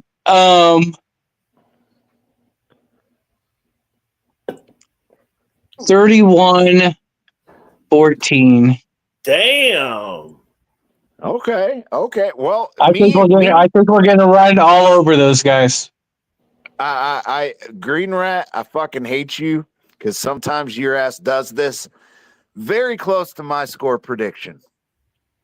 Very close. As I said, I think Dolphins win this game easily just because, again, there's no pressure to make the playoffs. And I do think that they have a lot of fight for Mike McDaniel left. I have it 28-13. Damn. I've told everybody that. I mean, I think there was no doubt that McDaniel was going to make it to next year. Now, if he would have came out and just laid an egg the rest of the season, then yeah, he probably would have got canned. But I didn't see that happening. So yeah, I don't know if you caught the last show 3 weeks ago, but we talked after about Buffalo, it. Yes, I think it was after Buffalo. Yeah. I had said that I agree with you that I said, look, Tua's coming back next year, whether people want him to or not. The contract is what the fucking contract is. Now, we know that Stephen Ross has a fucking huge affinity for Mike McDaniel. And I agreed, and I said the same thing 3 weeks ago is if Mike McDaniel can end the season anywhere close to 500, now not less than 500, but if he can get to 500, that saves his fucking job for the simple fact that it's going to hurt us in a coaching search and a GM search if everybody knows you got to keep two anyway, unless we're going to pay somebody astronomically as a new GM to say, look, you're going to work with Mike McDaniel or not Mike McDaniel, but you still got to work with Tua anyway because of the cap ramifications. For 1 year. For 1 year. I think we should stay pat. Let the one guy be the fucking GM for next year. See what him and Mike McDaniel do, and yeah, that's hold on, Bleezy, my bad. But that's what I was getting at is on that show, that's what I said. I said, I feel like because of the circumstances that I felt like if Mike McDaniel didn't come out and bomb it, that we're going to run it back with this interim GM, Mike McDaniel and Tua, because if they fuck up next year, 1 more year, they're just going to fucking get rid of all of them, get a new GM, let a new GM. I listened to the show, CT. I remember it now because Bleezy had to keep correcting you on the new GM's name. Yes, yeah. I remember. I listened to it. I didn't know you guys were on, and I missed it. But yeah, I think that's okay. I mean, I think some I think some of the everyone gets more worked up than I do about stuff. I think he's spot on. I think the Tua contracts, the whole kicker, because they're like, we got to keep Tua one more year, so we might as well keep McDaniel. The interim GM is going to be like, I'll sit back and evaluate the whole fucking thing, and then we'll You blow it guys up know later. Leroy Horde, right? Yeah. The running back that's on. Good. Yeah. No, I was just gonna say, I didn't see because I was talking. Rafi says 37-27 or 31-27 Fins. Yeah. I like that. I like I it. was gonna go 31-13 Green Rat, but then your ass went 31-14, and I was like, man, fucking Green Rat. Right. So I anyhow, had it. this Leroy Horde that's on, he was talking about Tua and everything, and mentioned a couple things that I didn't realize either. So last off season, all the seasons before, they talked about who he was working out with, what he was doing, this and that. Last year, you heard nothing. Yeah, because he stopped working with He fucking Nick thinks Hicks. he also was the QB3 or whatever. He was working with them the year before. Not last year, but the year before that. He went from Hicks to them. Well, no, But he was still working with Nick Hicks. He was still working with Nick Hicks, but he was working with QB3 during the actual season, or not. Sorry, not during the season. During the off season on other things, but he was still working out with Nick Hicks, but not as like in relation to quarterback skills. He was still working with Nick Hicks physically, though. Well, anyhow, that's what Ford is saying. He goes, he put some of the weight back on because they thought he was too light, and that's why he got hurt again. And Leroy Horde said that Oh he shit! put the extra weight on the wrong way. He goes, he seems lethargic out there. Rocky said he's out there on Diddy's boat getting lit. I was trying to bring that up.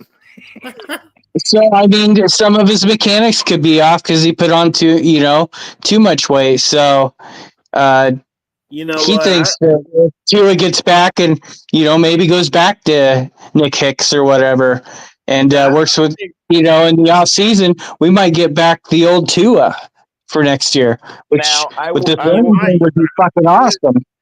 You better I hope will you say do. this. You got him one more year.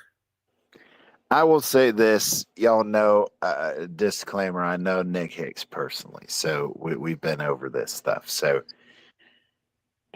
I don't necessarily think, in my opinion, in my experience, and my professional knowledge, I don't think that the added weight is an issue with the mechanics.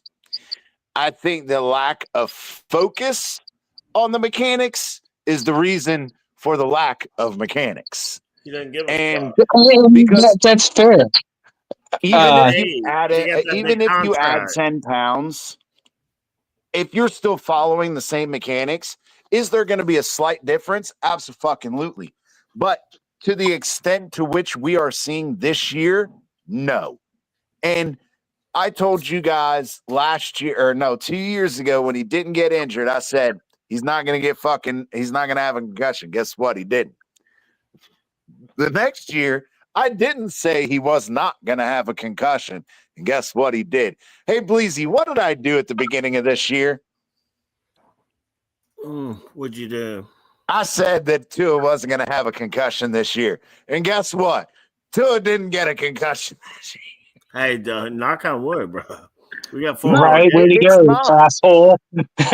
No. I'm just saying. I did say that a couple years ago. CT caught when everybody's like, "Oh my god, we're fucked. He's gonna get a CT was like, bro, I'm telling. He went on record. His number one pick, Tua will not get a concussion this year, and he did not. Yeah. and I don't disagree with what you're saying. Like I said, I was speaking for what I heard, and No, I agree. and like I say, I agree with you too. I think that's part of it too, possibly. But when you're not moving as quick as you usually do, stuff gets lazy. Now I And when agree you with have that. more weight Now, than what you're used to, when you're lazy, then your footwork probably slips a little bit. Uh, your mechanics probably slip a little bit because your feet aren't where they're supposed to be, and Tua has to have his mechanics good, and Tua, Tua, as we've always said, he has to throw the ball, and the more he throws the ball, the better he's going to play. Tua He's is now not. I agree with Tua that to is an Tua. extent, but we haven't had a show in a while, Bleezy, and I know that I talked about this backstage on multiple fucking occasions since the end of last year. And I've had private conversations with big people in this community, in the Dolphins community as a whole. I've had some backdoor conversations with people.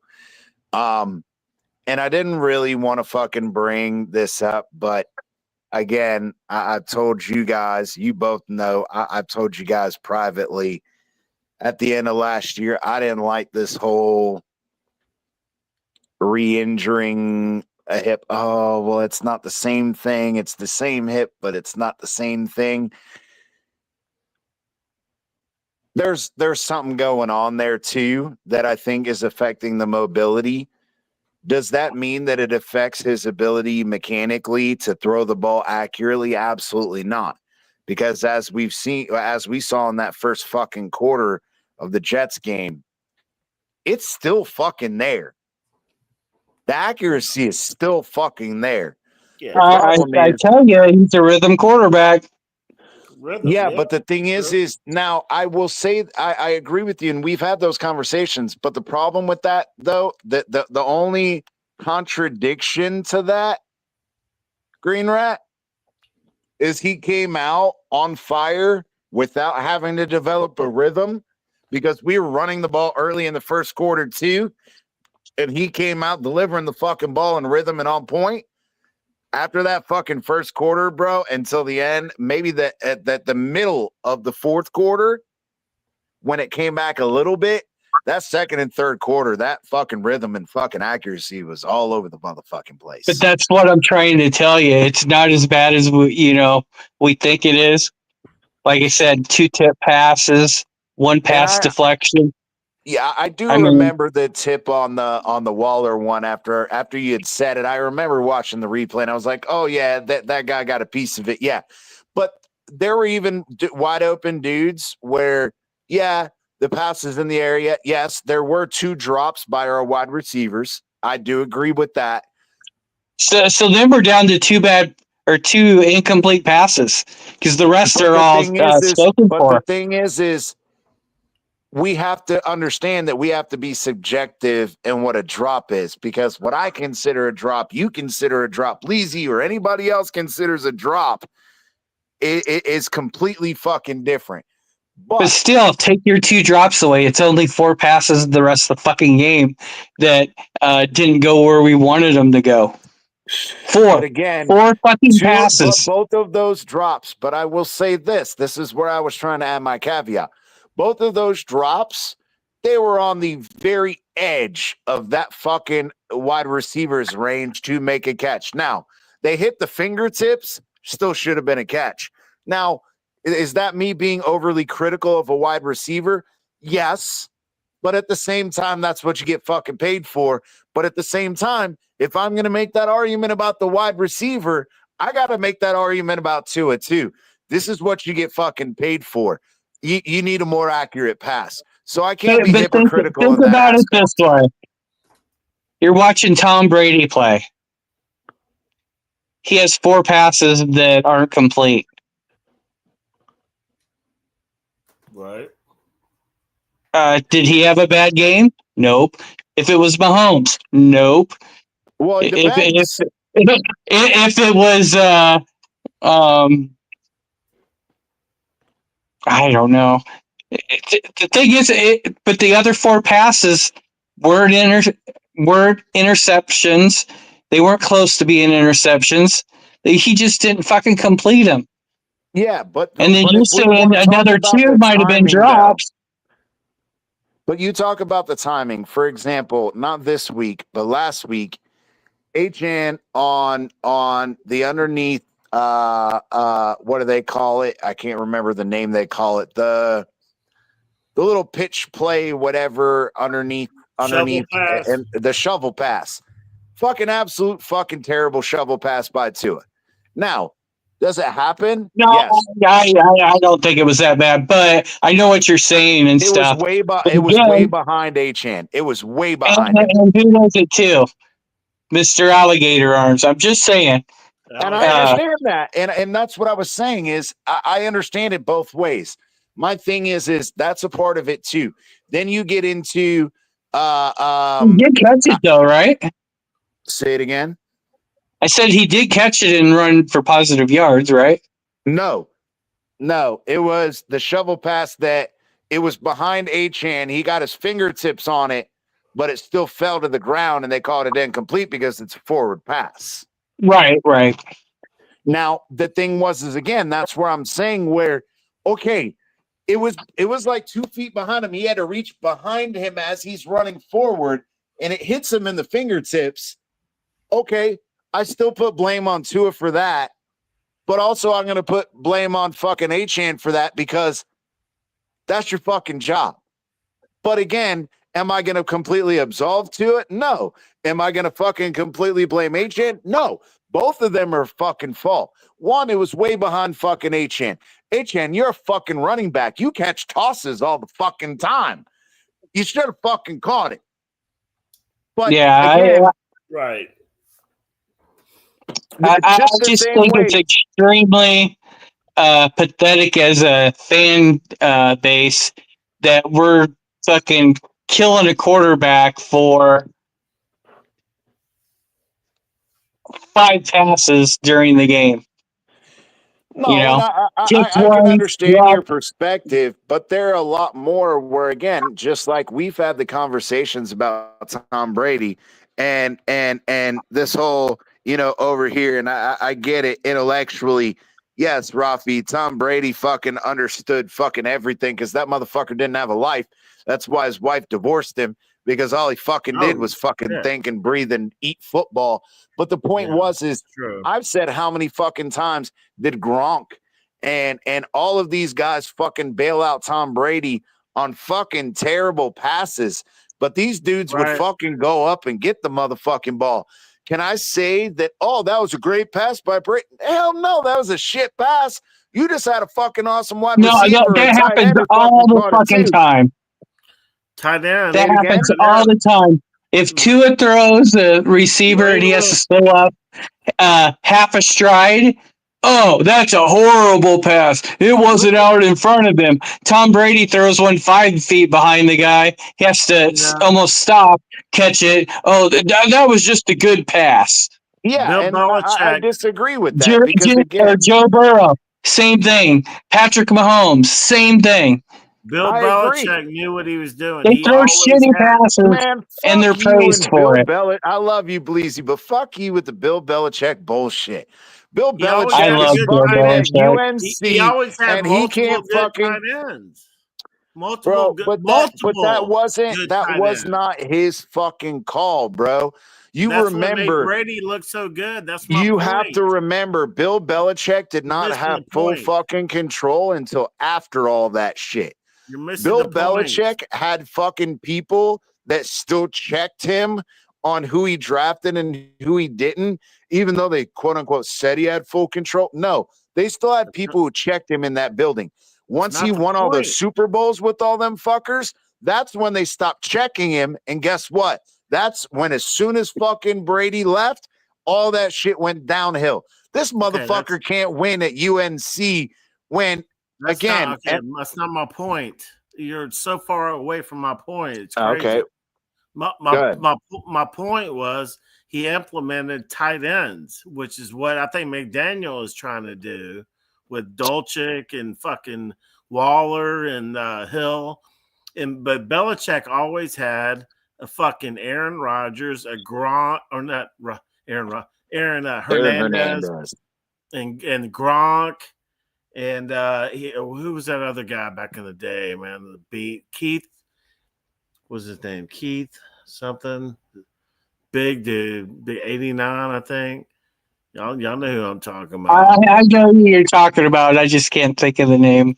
Me either, but the point is the tight end was so key in their offense, and that made Brady look really, really fucking good. But that's where again I brought up earlier, Breezy. It's not about the quarterback being good and whatever. No, it's because they ran heavy fucking run sets.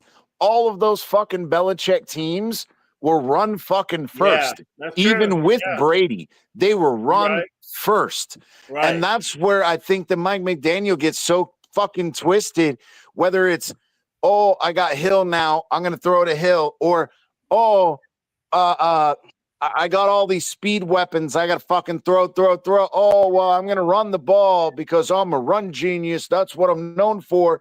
But then, oh, well, we got stopped a couple plays in a row. Let's go to the fucking run, or let's go to the pass and abandon the run. And now all of a sudden, this year, when he's forced to fucking stick with the run, now we're fucking doing well. Yeah, I don't know about that. I still think it's the same as it has been. It's just a little heavier with the run on some of that, but he's still the consistency. When it is 3rd and 2, I shut my eyes every time because I have no idea if we're going to make it. That goes back to Belichick and them. That's why we beat the Patriots at home all those years, is because they thought their running game was going to be good enough. They'd run for 4 yards, on 1st and 2nd down, or 4 yards and 5 yards and get it to 3rd and 1. And then we'd stop them because they try to run a 3rd time. That's how we beat the Patriots back in the day. We did. Because the Patriots thought they were going to keep running and running and running. And on short yardage, our defense was very good. On 1st and 10, we'd give up 9 yards. So what I was getting at is I don't like this football. I love watching A-Chain run, but that's where we got to fucking mix the shit up. That's where I get frustrated is Mike McDaniel. So many times I feel like whether it's heavy run or heavy pass, it's the staying in the middle, staying fucking unpredictable. And that's where I get frustrated is, okay, you ran 3 good plays in a row. You got fucking great yards on it. Run a fucking play action and throw the fucking ball.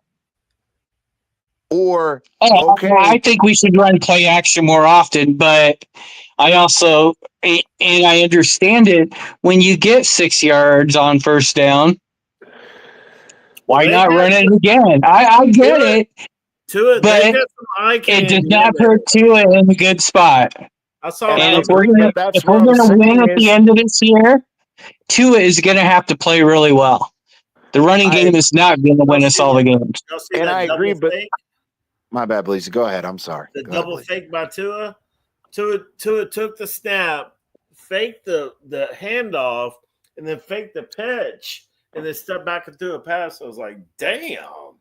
Yeah, I tell you, Tua handles the ball better than any other quarterback in the league. I don't know if I'd go that far because I do know and I know that I'll get shit for this. Aaron Rodgers' play fakes are fucking ridiculous. His fucking but not just the play fake. He takes it to another level with some of them. No, I agree, but I'm saying that's what I'm saying. Tua does that. And I agree, I'm not saying that. I'm saying purely if you're talking about play action fakes and hiding the fucking ball, god damn, dude. I don't know what the fuck it is that Aaron Rodgers does in the way, because his arm looks the same, but he brings the ball to his chest and he slides out his arm that he's handing it off with, And when he slides it back, it's the exact same fucking motion, whether he hands it off or not.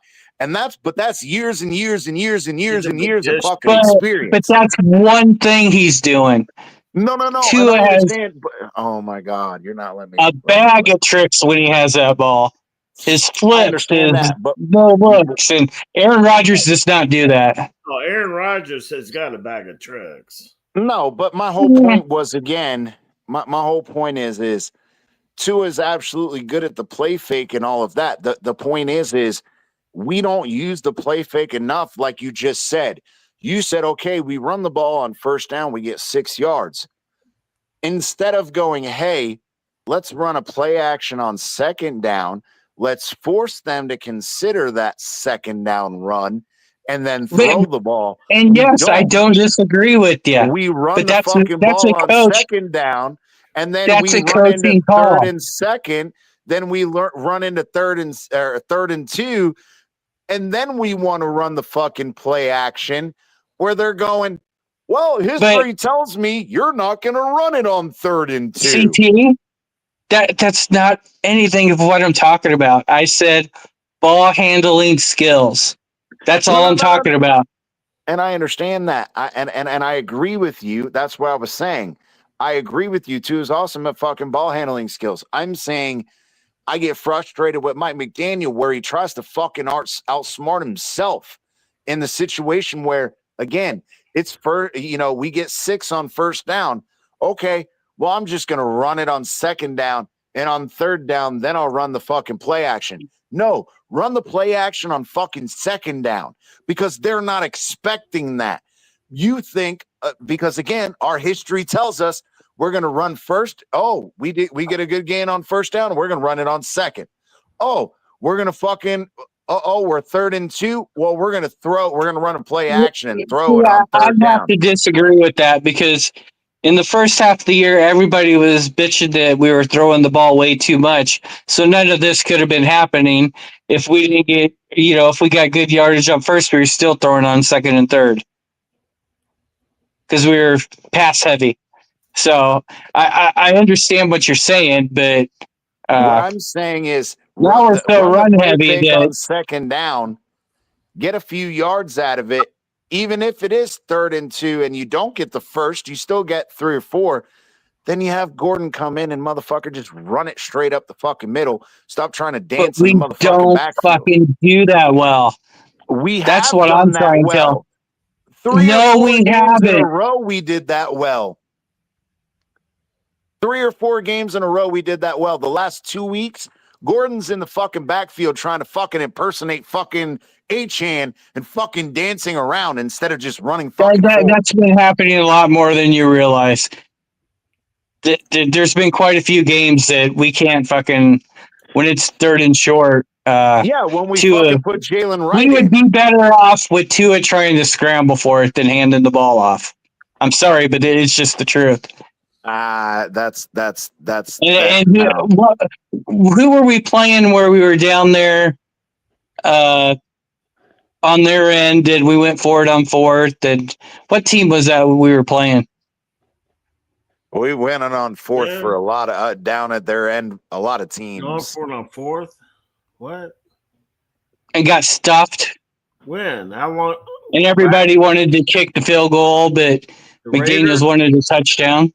Oh, that was the Washington game in Madrid. Yeah. Oh, yeah. That's because we could not run the ball on short yardage anywhere. 4 or 5 times down there, we tried running that fucking ball, and we couldn't gain fucking 2 yards. Yeah, and guess what package we didn't run because Mike McDaniel, quote unquote, hadn't invented it yet. The 6-man fucking offensive line package. It was after that fucking game that he fucking created that, because that in itself, along with the other fucking the other 5 losses of that, he didn't do shit. And then everybody's like, oh, look, he's saving his job. He's doing such a great job now. No. But that goes right back to what I'm saying. All year we have sucked it 3rd and short. Then we just have. But Mike McDaniel, Mr. Run Game fucking coordinator, this is what I'm a run game fucking And he guru. fixed it, but Yeah, it just took you way too fucking long to fix it. I agree. But so I don't know. I struggle during the game. I like seeing A Chain go off. I like seeing Wright run the ball well. But to me, in some of those games, and I know you guys would hate it, but like the second half of that Jets game, I wouldn't have ran the fucking ball at all. I would let Tua try to get into some kind of groove. Because I'd rather have a good running game and Tua on than Tua to look average. You know what I'm saying? Yeah, but I think in that instance, though, part of that is again play calling on Mike McDaniel's part, because I felt like even the times that we were throwing the ball with Tua, he was running the same 4 plays, just in different formations, and the fucking defense catches up to that. And this is where, again, we've had this argument so many times, Green Rat, that if we as fans and me as CT physiologist, now in management, as a rando, can fucking predict what the fuck you're doing, that you can't, that nobody can believe, that professional defensive coordinators can't figure out your fucking tendencies. Oh, and I agree. And part of the other issue is a lot of those throws last week or this week, whatever you want to look at it. There was a lot of pressure in fucking Tua's face. So yeah, because our fucking offensive I mean, line are great fucking run blockers, but they can't fucking pass block to save their lives. Patrick Paul is the only fucking pure pass fucking protector we have on that hasn't he offensive been line. unfucking believable Aaron this year? Brewer. He might suck. Aaron Brewer has done pretty good, but all once he'll just have a bonehead play. Yeah, As but much the as thing Brewer is, does good, then all Aaron once he'll just do Brewer, something stupid. Let's in the talk fucking about run game. My bad, Bleezy. Go ahead. I'm sorry. Go ahead. real quick. Well, let's talk about the O-line after we play the Steelers, because the Steelers have a legit defense. That's their strong point. No, they don't. I thought the Steelers had trouble with the run. They're the 24th ranked 24th in run defense. Forget about the stats. They're built for their defense. That's, beginning of the season. Yeah, and I agree, but they're 24. They're ranked 24th right now in run D. But we'll see. That's why I was taking Miami in the game, because that's But yeah, we were the bottom. We were the worst team at rushing, and now defense. Now look what we're doing. And I agree, but the point I was trying to make real quick before you get way off topic is Aaron Brewer.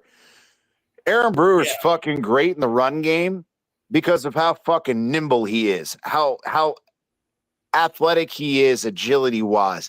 He has the ability to get out on the edge when he's pulling. He has the ability to get to the second level because he's so agile. The issue is again, like you said, Green Rat, when it comes to pass protection, he's decent. He's not good. He's not bad. He's decent. But like you said, he'll have 2 or 3 fucking bonehead plays and fucking pass defense that you're like, and pass rushing, pass blocking that you're like, what the fuck is that? You're so good, and then you do something like that. Exactly. So did you see there was a replay showing one of Jalen Wright's runs where everyone was blocking Wright, and Wright cut back, and out of the fucking blue, right before he was tackled, you see fucking Brewer streaking across and just fucking laying a guy out. It didn't get him any more yards, but man, as Wright was going down, he ran from the middle going the other way. Yeah. He hustled all the way up. Dude, I re-signed that motherfucker. I don't give a shit what anyone says. I agree, but the thing is I also in that same motherfucking game watched the replay on the second sack of Tua. On the second sack, and I remember it was the second sack because the commentator said it. He went out, and so when he dropped back into his set, he went out to the left to help Jonah. And he didn't realize that the dude that he thought, because I guess the way the call was made, whether it's Tua or Brewer who makes the calls, I don't know.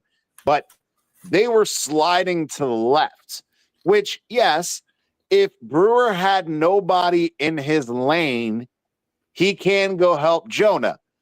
But as soon as fucking the snap came, the fucking middle linebacker blitzed right up the fucking middle. And Brewer comes back to get him and just fucking whiffs. Like, is that the one that Ollie Gordon got hit with the sack allowed? It's another one. It was the second sack of Tua. All right. I just know wide open. He fucking parted the fucking Red Sea like fucking Moses to go help Jonah, and the dude fucking ran right up the middle, and you see Brewer out of the corner of his eye, see him, and you see his helmet snap right, and he comes back to get him, and he almost gets his hands on the dude's shoulder, but as soon as he goes to punch him, the dude ducks underneath his fucking arms right into fucking Tua, and you're just with like, bro, what the fuck is that? Right. And it's like, you're so nimble on running plays that you can get out there and fucking find somebody to block, like when he put that dude on his ass, but you can't recover 3 feet to the right. And you know, like you said, that could be a schematic thing that, you know, he's not supposed to worry about that, and then realized it himself. But I know that they credited Ollie Gordon giving up one of those sacks. I think that was late in the game, though. Yeah, that was the final sack. Yeah, when he came in and he went to the left too, and I don't know if it was to help Paul on the inside looper or if it was Jonah who missed the outside looper. He went out to grab that guy. Then he realized the guy was coming up the middle, and he tried to shift back in, and the fucking dude just blew his ass up. Yeah, I just remember Tua getting lit up pretty good. So yeah, because the dude fucking blew Ollie up and smacked fucking Tua. That was in the late third quarter, early fourth quarter, before Tua started playing better again. So a couple weeks ago, well, it might have been longer than that, we were having a discussion on another channel, and we were talking about the defense and offense, and I gave everybody my opinion. I think our defense should hold everybody under 21 points, and our offense needs to score 21 or more points. I mean, and we argued, and we argued, and well, you're expecting perfect game from the defense that they have to keep them under 21 points, and I'm like, So I looked it up. 21 points is not a fucking perfect game by a defense. Right. So I looked up the average scoring from like 2010 or maybe it was 2004. And it usually was around 22 points. There was a couple of like 22, 23 for a year or two. But again, this year we're back down to like 22 is the average in the league. Now, maybe it's changed in the last week or two with some of these big scoring outputs. But so, and I was getting kind of called stupid for, you can't just put an arbitrary. I mean, if you don't mind me asking, who are you arguing with? Oh, I'm not going to say it was Miss Phins, but Miss Phins, okay. Yeah. But it was all, it was a good conversation, but she could not understand that I'm saying, the average score is like teams that score over 21 points, they usually win. If And the that's defense holds them under that, then True. that team usually wins. but the thing And we is argued that's for the like 45 minutes. We argued about that 21. which And is yes, I was ridiculous. wrong. It was 22. So But I again, was off that's by still 1 point. ridiculous though, because in that argument, the average defense holds the fucking team to 22 points. So you saying you expect the defense to be perfect? No. A That's defense the being part I couldn't perfect is a understand. fucking shutout. But again, Right. That's what I even was if saying. it's good, okay, I expect an above average defense to hold them to 17. A great defense, I could say 13 or 10. But to say that to hold a team to 21 points is being perfect, come on, that's fucking ridiculous. So what I was saying, if my offense scores 21 points or 21 or more, I expect that at 21, 50-50 shot, win or lose. But anything over 21, I expect my defense to hold the other team down. Now the And question we is should win. how often is this team going to score more than 22 points? Well, at that time, we were scoring 25, I think. Because remember, we've had some games earlier in the season. We were 27 for 2 or 3 games. But the problem is if we didn't score like 27, we scored like 0. Yeah, but the or thing is 6 as you just or said though, there were a few games that we did on average. How many are we scored? That's what I was getting at. yeah. So more games than we were over 21 points. We didn't win all of them. So But that's I also kind of earlier in the hung year that where on the the defense defense. was playing like trash. If the defense is allowing 30 points, then they sucked. That's just the way it is. Exactly. That was my Unless point earlier in the fucking season when we couldn't stop the run and, Tua was turning the ball over. That's not a winning fucking formula.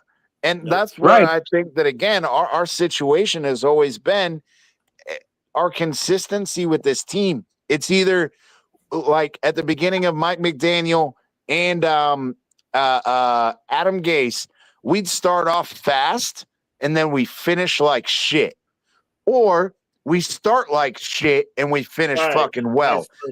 Or, we got our defense is playing well in the beginning of the year, which was at the beginning of fucking McDaniel's career when the offense was starting slow.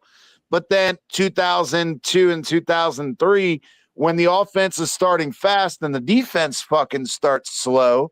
And God knows our fucking special teams over the last fucking 8 years has been hit and fucking miss every goddamn where.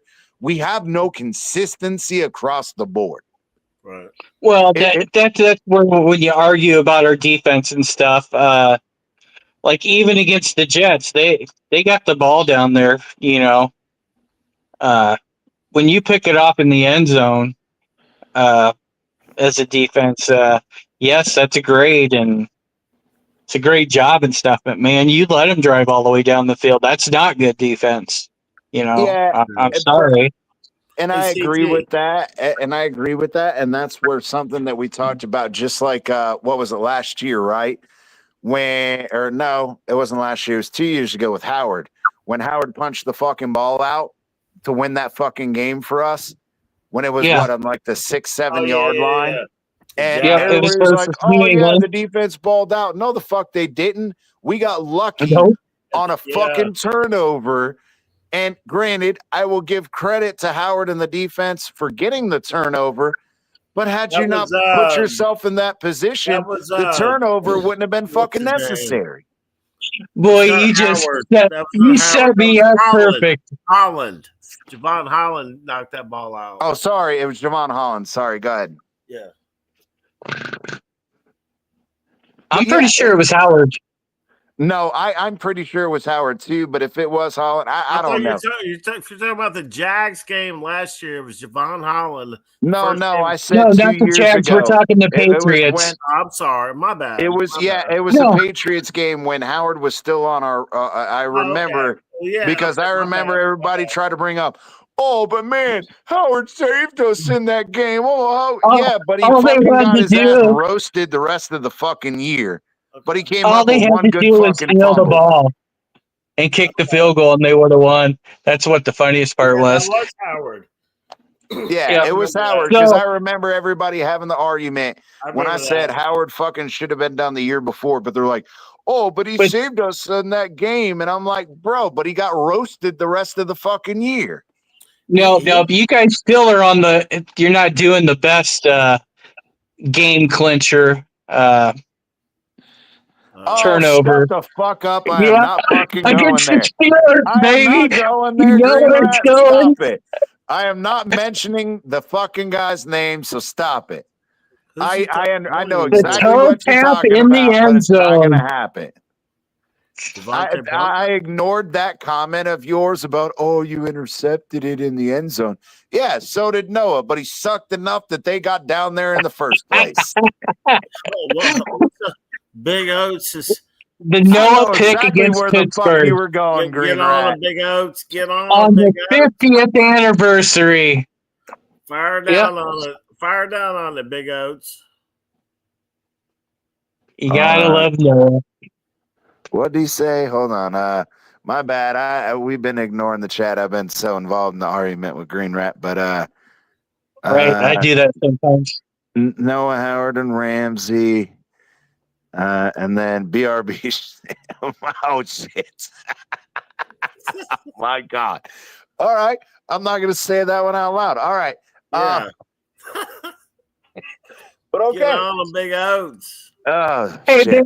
but that, he honestly, no, all kidding aside, as bad as some people thought Noah was here, he's still in the league.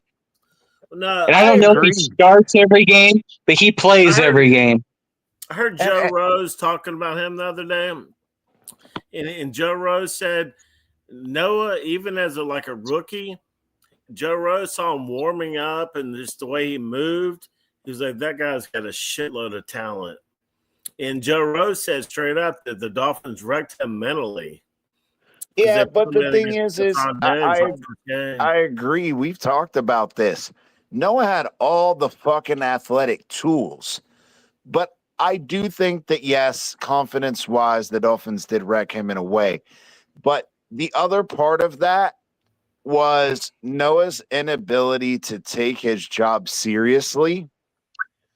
And it's been confirmed multiple times, and we've had this conversation, that a lot of the issue with Noah was that in college, just like a lot of fucking college players, they rely on their athleticism to make them stand out. And when you get to the NFL, that's no longer the case.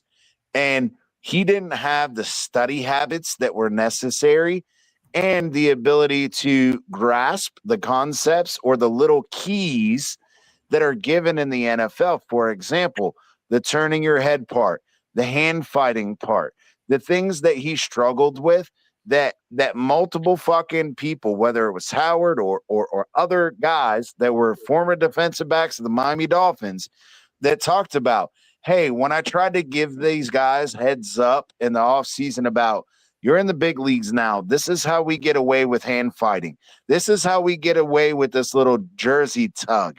This is how we get away with this. This is how we do things here to get this slight edge. How Noah didn't want nothing to do with it. And guess what? That's why he got his ass fucking roasted. Well, and maybe he went to another team and other that's fucking really vets. weird because I remember all the reports coming from X and a couple of the other guys about how well he was doing. So that's interesting that you heard the other. Physically, they kept saying he's got all the talent. He's got the fucking ability to do it. But then it's the study habits that were the issue. He has the ability. They weren't talking anything about that. They were saying, no, he's doing exactly what he's supposed to in practice, and he's ready to go. And then he got shipped to Dallas. Bro, we put him in his rookie year against Stephon Diggs and Josh Allen. And they fucking ate him Josh up. Allen went to work, and that fucking wrecked his ass. Yeah, but the problem with that though is again, and I understand what you're saying, Green Rat, because we've had this argument before on our shows plenty of fucking times. But I do remember again them speaking with the defensive coordinator, or not defensive coordinator, defensive backs coach Adam Adarumo or whatever it was, with Howard, and they both made the same comment of he's got all the physical tools. It's whether he can put it together. And those statements were made repeatedly about Noah. Repeatedly. And so it's again, he's ready, blah, blah, blah, blah, blah. But then you're going to say the contrary. So which one is it? He was not ready. That was a fucking piss poor pick by Chris Greer. I'm not saying that it was a bad pick. I am saying it was a bad pick. Well, okay, you can say that, but here's the problem, Bleezy. First round pick, bro. And I understand that. But my thing is again, and this is just my opinion on a lot of things in life, Bleezy. We've had this conversation. Right. Hindsight is 20/20. Right. The problem is it Arlack or Garfinkel or Ross or whoever's job it is to make sure that Greer is on his motherfucking toes and is making his motherfucking picks correctly? Right, because they signed off on it, right? Exactly. Somebody signed right, off. but you also have Noah balling out when he kept facing Jamar Chase. That's what's so weird about it. That's why he was drafted where he was because of how he played Jamar Chase. Yeah, but that was in college. But then he got to the NFL and he played other people that aren't fucking Jefferson. And look how that worked out. But that was just such a reach, man. We should not have gone there. That was the year. I think that was a little early. Maybe for a second pick or something, that wouldn't have been bad. But that's the year we had 3 first-round picks, I think. In Noah, yeah, I would have waited for the second round or something, but I think he was the third, right? I think. Yeah, it was Tua, then AJ, then Noah. Yep. Damn. And I mean, Austin. Big pick. That's a big pick. He isn't. Austin Jackson isn't bad. But he's just too hurt. He's average, and then he's oft injured. He's average, and then he's oft injured. That's the problem. It's the same thing with Tua. Just hate to say it, but Tua has his moments of being fucking awesome.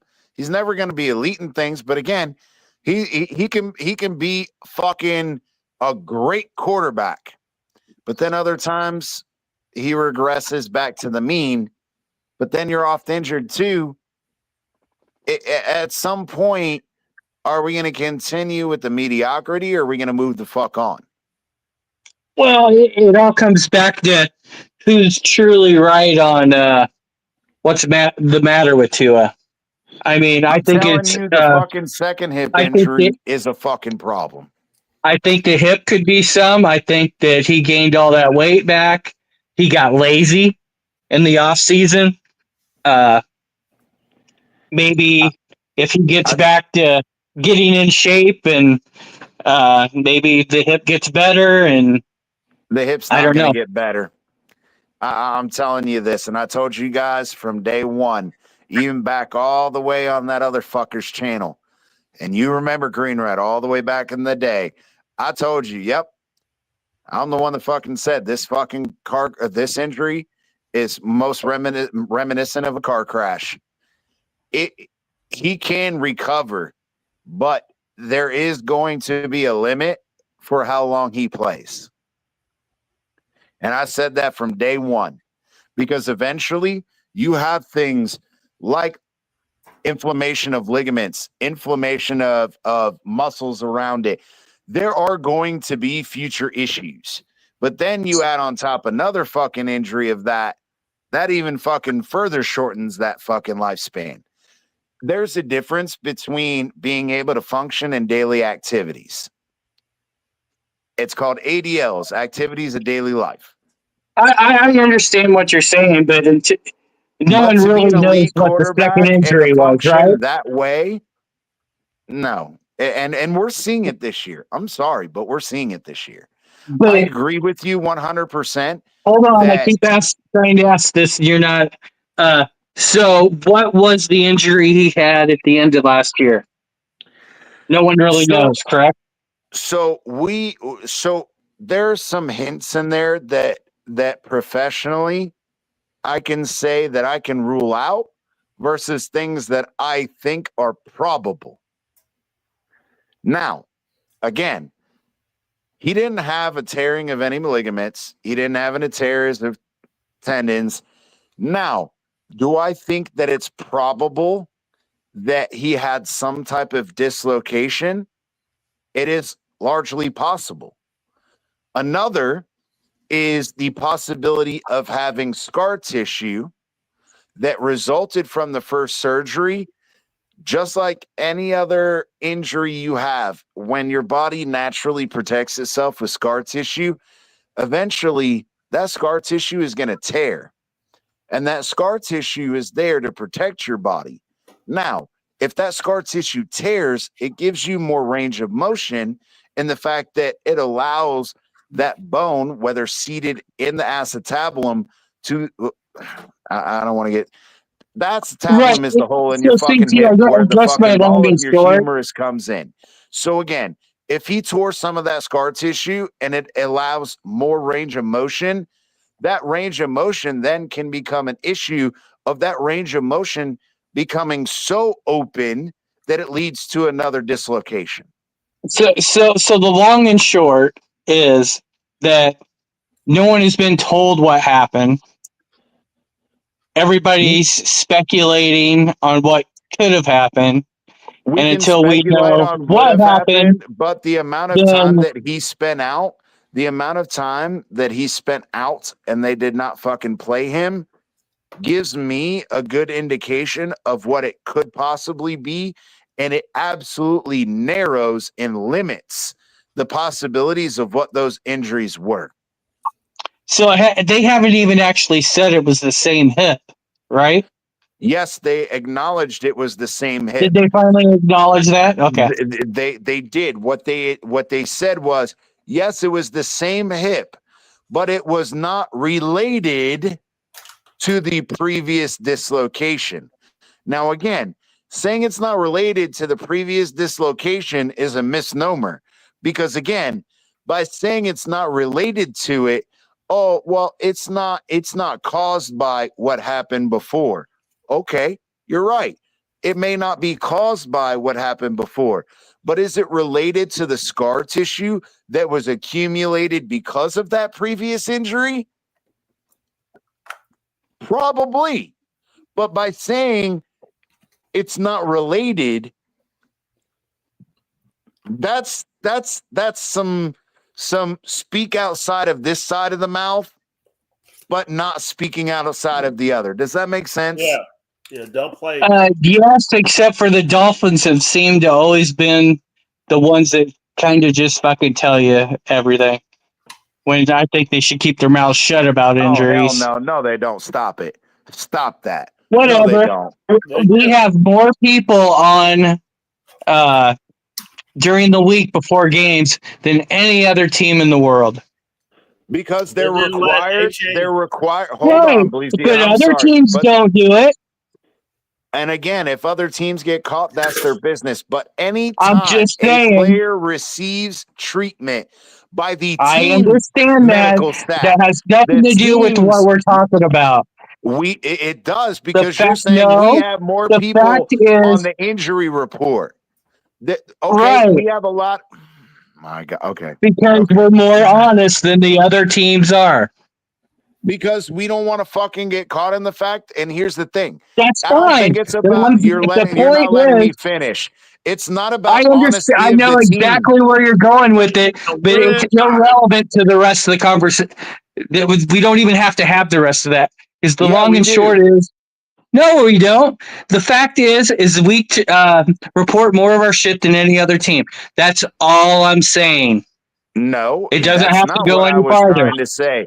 What I'm trying to say is if the team is God. the one that provides fucking treatment to a player, Everybody they're knows required this. to fucking Everybody they're required knows to this. report it. Now again, there are players Everybody who go knows and this. who again get treatment outside of If team you have doctors. a hangnail, they have to report it. If you get treated by the team doctor, if you go elsewhere and you are not treated by the team's medical staff, if you go out just like Deshaun Watson and you get 50 fucking massages for your back, but it's not fucking by team related doctors, they do not have to report it. And everybody understands all of that. I'm just saying that we tell them fucking everything. I wish we wouldn't. That's all I'm saying. All the rest doesn't fucking matter about any of the other teams, truly. I'm just saying.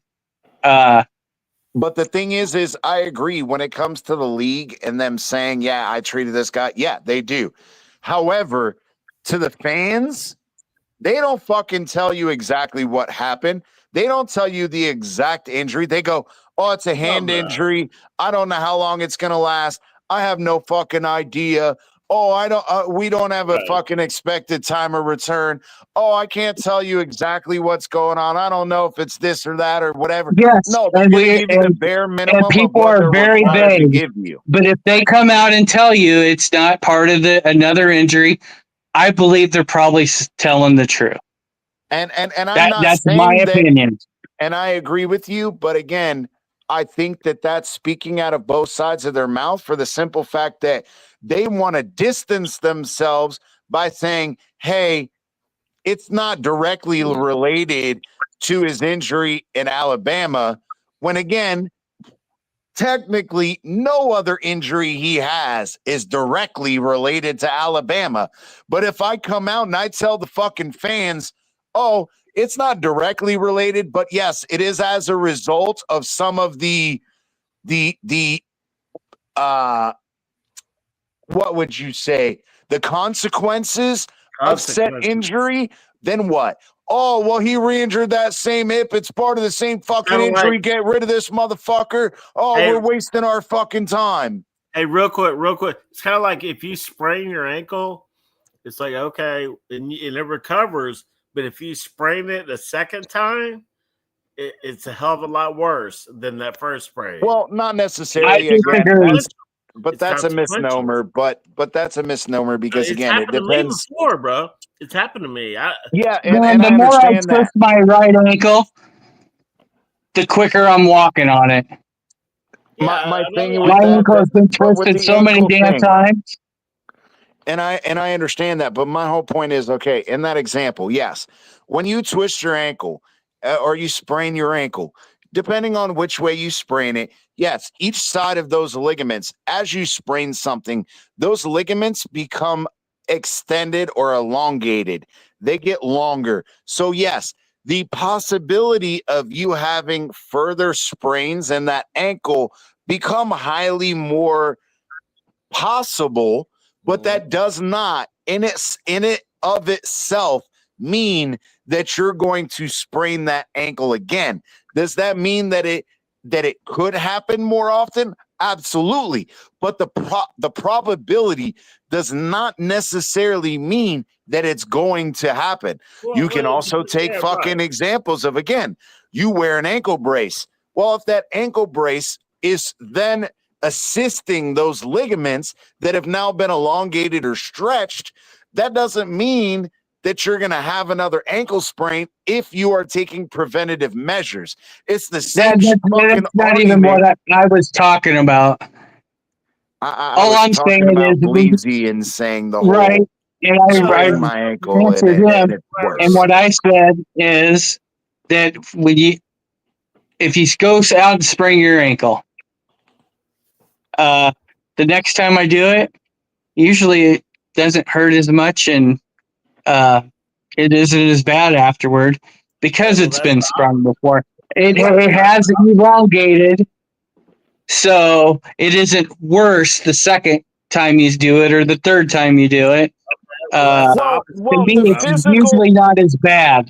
That's what I was talking about. Yeah, and I agree with you. The physical injury can be as bad or worse. The difference is the amount of pain that you perceive is less because the nerves, just like your ligaments, as the nerve or the ligaments elongate and stretch, so do the nerves. And so you're not going to feel as much pain. That doesn't necessarily mean, as far as physical damage to the structure is concerned, that it's not as bad, if not worse. But in Then that I'm good to sense, tape it up and keep playing. exactly, because the nerves have also been stretched, so it doesn't have that lingering pain factor. Where, yeah, you can tape it right back up. I'm going to give assistance to that ligament, and I can go right back to what I was doing. That's, yeah, they're both related, but yes, that's how it works. But in this factor, though, with the hip, there's really no way. I mean, in all reality, other than internal fixation, meaning some type of surgical procedure, the hip does not work the same way as the ankle in that aspect of there is no external way other than, okay, you can wear some type of restrictive device to restrict your hips range of motion to prevent overextending those ligaments or preventing a total hip displacement. But in reality, internal fixation is the only real way to solve that. But by doing that, you're creating more scar tissue anyway. So the hip is not the same thing as the ankle, where I can give assistance to those ligaments externally to prevent overextension or any of those issues. Right. CT, talk to us about those ribs. Those ribs. As far as H-Chain's concerned, there's no broken ribs.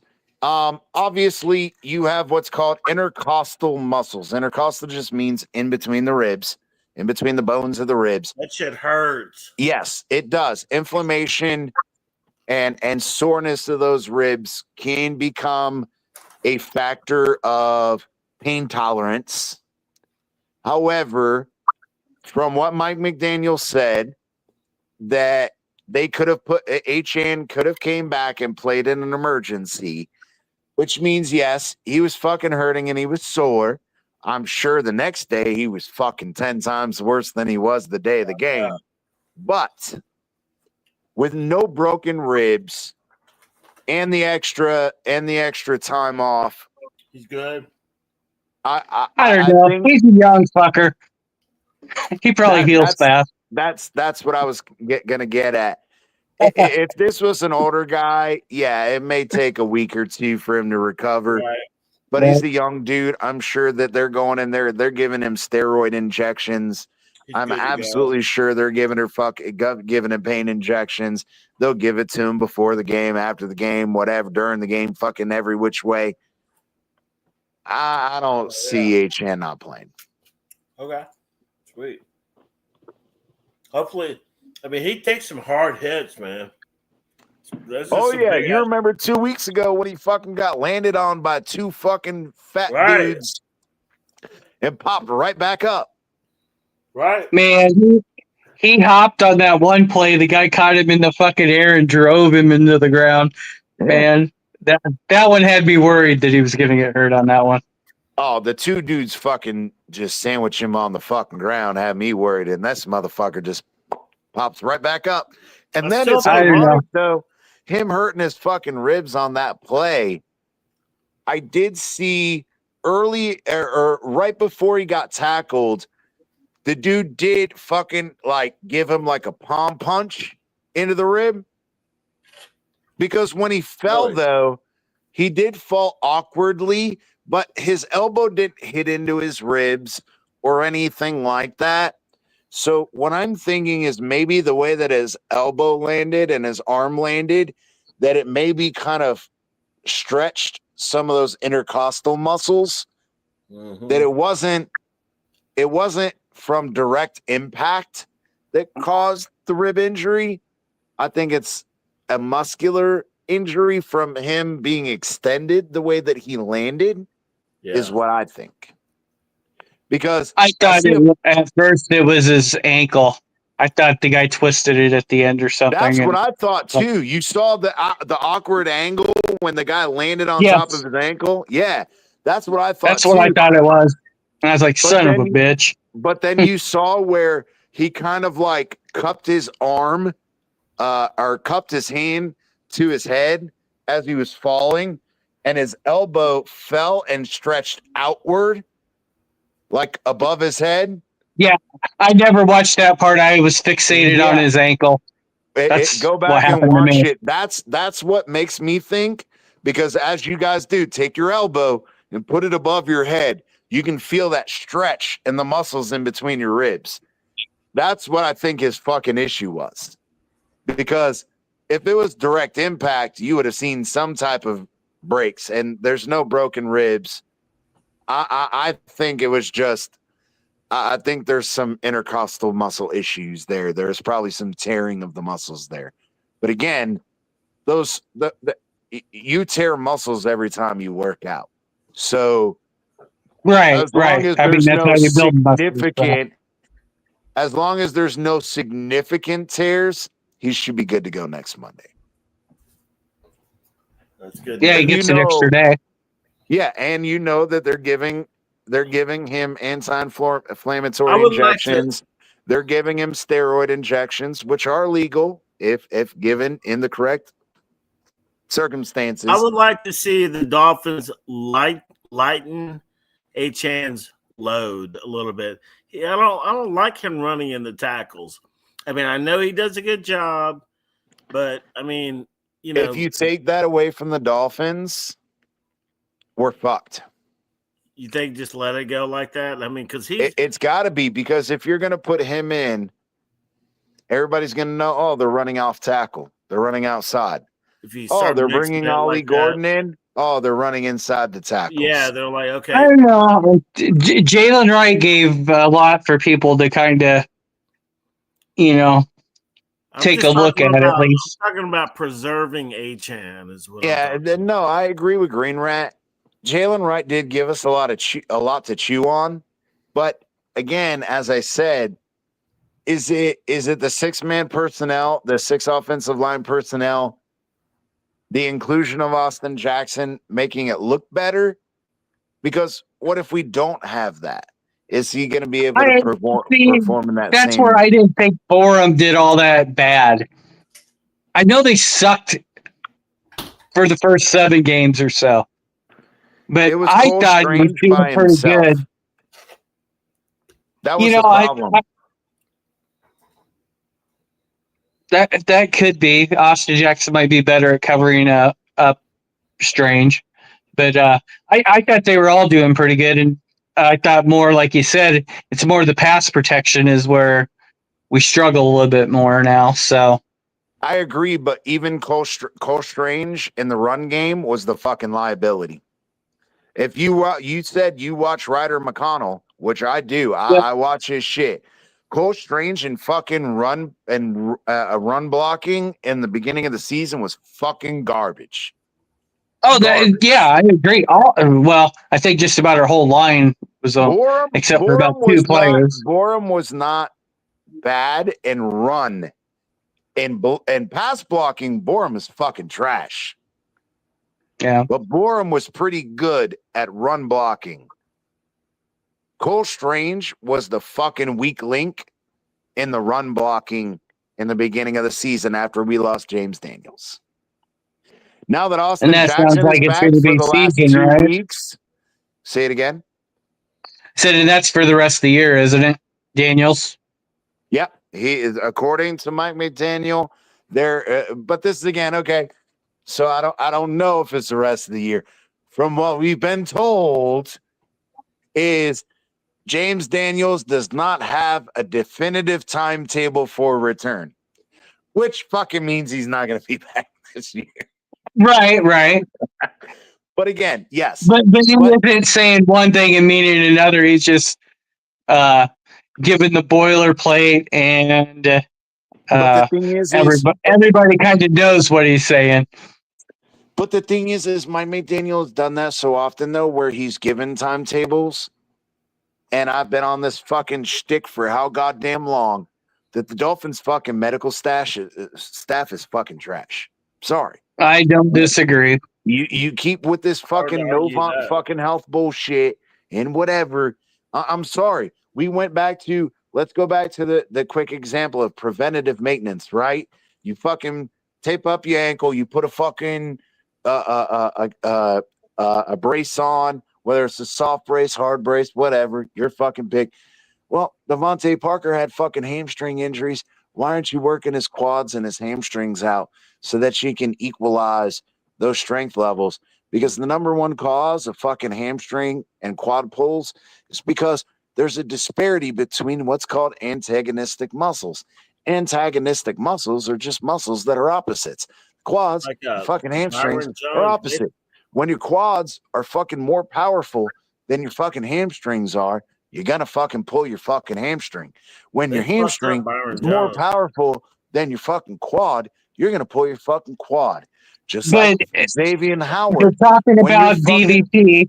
It doesn't matter if he doesn't want help, and he didn't want help. No, and I understand that, but that's just him. You got to throw out the window. Yeah, I understand. Howard, but for him, you throw him out the fucking window. Yes, Howard and the growing issue that he had for 4 fucking straight years, right? And he had hamstring injuries. So again, hamstring and fucking growing injuries. Come on, CT. You know Howard's groin issue was not football related. No, because you could have all them STDs. You could have all those STDs, but that's not going to cause your growing muscles to pull. I'm sorry. That's a whole different set of fucking circumstances that the medical staff of the Miami Dolphins, I don't blame them for. You can only give them so many injections for venereal diseases. I'm not going to help him with his groin issues. He's on his own. I mean, hey, girls were fucking all on fucking Deshaun Watson, and apparently he's got venereal disease issues too. But they didn't have no problem touching his privates. As far as that, he came and he played his ass off for us, so more props to him. My whole point is again, this fucking training staff is fucking garbage. Sorry. I'm sorry. But that's all right. I'm a management now, so fuck y'all. I can say what I want. Because I'm not a fucking exercise physiologist anymore. And I'm not under that contract. I can fucking call you out for being pieces of shit. Y'all are all fucking trash. Sorry. When the same players have the same fucking injuries over and over and over, it's a lack of preventative maintenance. It's a lack of off-season training. It's a lack of load management. Understanding, hey, instead of me working you out, trying to get your biceps as big as they can be, and this muscle as fucking big as they can be, when are you doing antagonistic muscle measurements? When do you know that those muscles are on the same accord so that you can prevent these type of injuries? When is the last time, just like, and I know that Jalen Phillips injuries, they're freak accidents. Okay. The first one was a freak accident. But then you go, okay, what could I have done to prevent another fucking Achilles injury? Well, part of that Achilles, train the calf, train the fucking anterior tibialis. Let's train the fucking quad. Let's train the fucking hamstring, because everything from that fucking ankle up to that fucking hip is connected. Let's make sure all those muscles are on the same fucking accord. But no, we didn't do that. What you did was they overtrained the fucking calf and the anterior tibialis to make sure that he's not going to tear his fucking Achilles again. But what did that do? That leaves your fucking knee, whether it was the ACL, MCL, LCL, PCL, or the patellar tendon, more fucking susceptible to tearing because what? You trained the lower fucking leg, but you didn't make sure the upper leg was fucking up to par too. Sorry, because you're shit at what you do. So the long and short tonight is with Tua. Hopefully you're not right, and it's not part of the hip that is When the have I old been wrong? injury. Please And, tell me, and Green Rat, you have hopefully known I me am for correct, 7 fucking years now. and 7 years. hopefully Leroy Horde is correct because I would like to see the old Tua back next year. Old Tua. But I do Green Rat, we've understand been kind doing of this for 7 years. When has CT been wrong about a medical issue? tonight. Oh, damn. You hope. I am not going to lose this.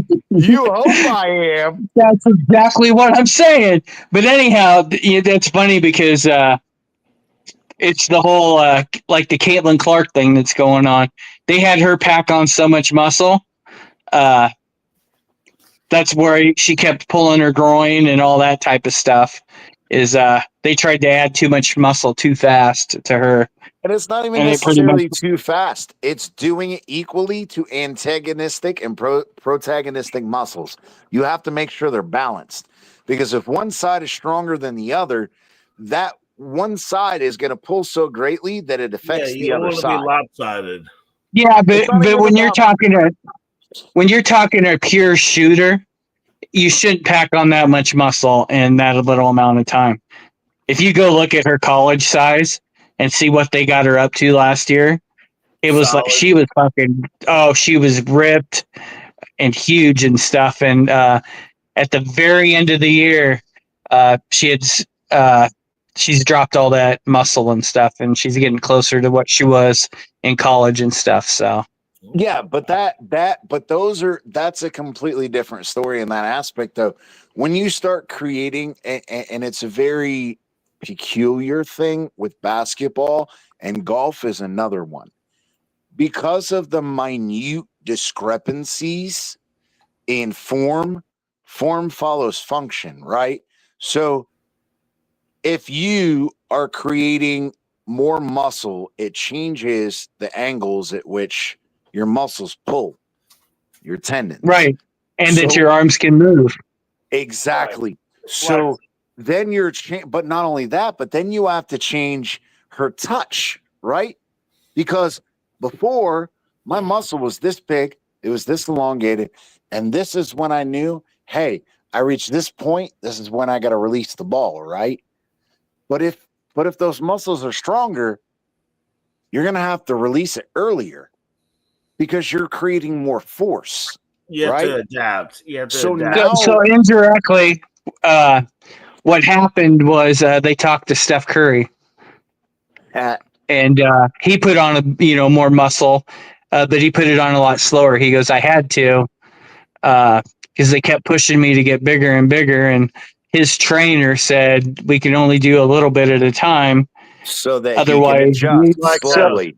So your arms will, Yep. come So up he and can through like they adjust did before. slowly. So Yep. Like Tiger Woods back in the day. At one point, he looked like a fucking linebacker. Yep. And they And told what him did to I back- say? they Those told him two to back it fucking, down. those are two very peculiar sports, because it doesn't matter in, say, volleyball. It doesn't matter in football as much. I mean, for a quarterback, it does to a certain degree, but you're repetitively throwing so much that over time, even as a slow build, even with a fast build, the adjustment of the arm angle is a lot easier to get. But that's because you're throwing to an area versus a basketball player who's throwing at a fucking tiny hoop with the ball. You know what I mean? It's the Yeah. same way with the golf. That's very peculiar because it's a tiny ass motherfucking hole and a tiny ass ball. It's very peculiar. With rowing, I had rowing athletes back in the day. That didn't fucking matter. Yeah, you would have to change your fucking arm length and your stride of rowing, but that's very easy as you fully extend and you pull. So that's not a real big thing. I had tennis athletes, not a huge thing because the angle of direction of you hitting the ball with your racket doesn't change based on how fucking big your arm is, how much power you have. Now, will you have to adjust the angle slightly to go, oh, I'm going to hit it a lot harder, so it's going to travel in a different direction? Yes, but it's not the same thing as a precise movement of shooting a basketball or hitting a golf ball. Yeah, I think she probably put on like 15 pounds of muscle on the off season and stuff. She just put it on like 15 too pounds fast. isn't a lot if it's well distributed. The question is it 15 pounds in the upper body? It was more in her arms and stuff, it looked like. Yeah, if it's more upper body, yeah. 15 pounds is a lot in one and off some of her legs. I mean, her legs were bigger too.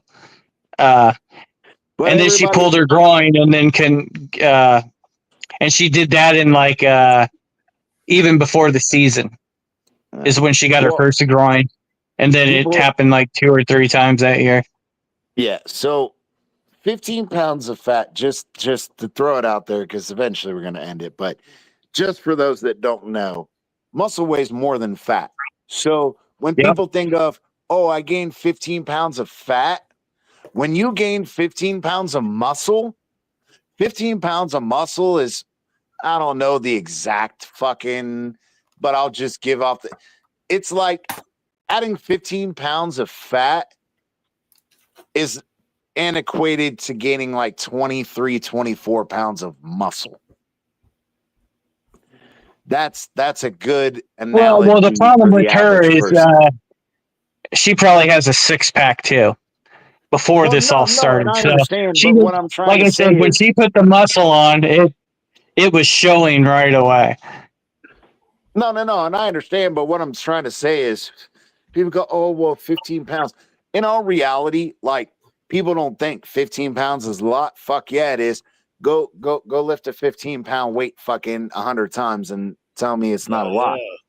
But to say I would say her arms doubled muscle, but again, to say that you gain 15 pounds of muscle, that's a fucking huge physiological change.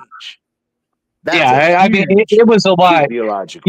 You should go back and see if you can see some pictures from where she was like flexing for this photo and stuff. And I remember out on seeing the court, the one where she had like no fucking bicep whatsoever. You had the little skinny. You had the skinny. You had the skinny little arm. You know, the skinny little arm cut. But that's not muscle. That's no lack of fat. You get what I'm saying? It's the being cut. It's not the being buff. She was getting guns on her. She got really big. Do that slowly in sports like basketball. That's what I was, So I think that had a lot to do with putting on all that strength. And like I said, it was in the legs too. Now that I think about it, wasn't in her calves. It was more in, I think, maybe the thighs and stuff. So quads, yeah. When you get into the quads and that, see, but that's dangerous too, because again, that's where the peculiar sports of maybe got back.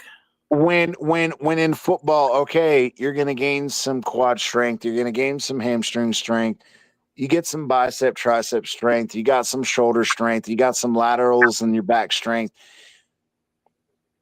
It antiquates a little bit easier, but in basketball, well, the height width, you can jump because of your calf strength or your quad strength or your hamstring strength. Then you add on your strength difference in your biceps and your triceps. and the shooting motion, now you're fucking up all kinds of shit. Because Yeah, right. the angle at which you need to fucking shoot the ball, because you're jumping a little bit higher, changes. And now, because of the strength difference in your shoulders and your arms, changes your release point. That's a lot of fucking changes all at one time. Yep. That's a lot. It'll fuck you up. It's the same shit with fucking golf, though. I hated. Remember, Bleezy, I told you when I was working golf athletes, the two fucking things I hated the most. And again, it's no personal slight, but the two fucking athletes I hated dealing with the most was baseball, baseball and golf. Baseball, because baseball is a fucking boring sport, and I can give you all the fucking analytics you want in fucking baseball. I just don't like the fucking sport. It's too fucking slow for me.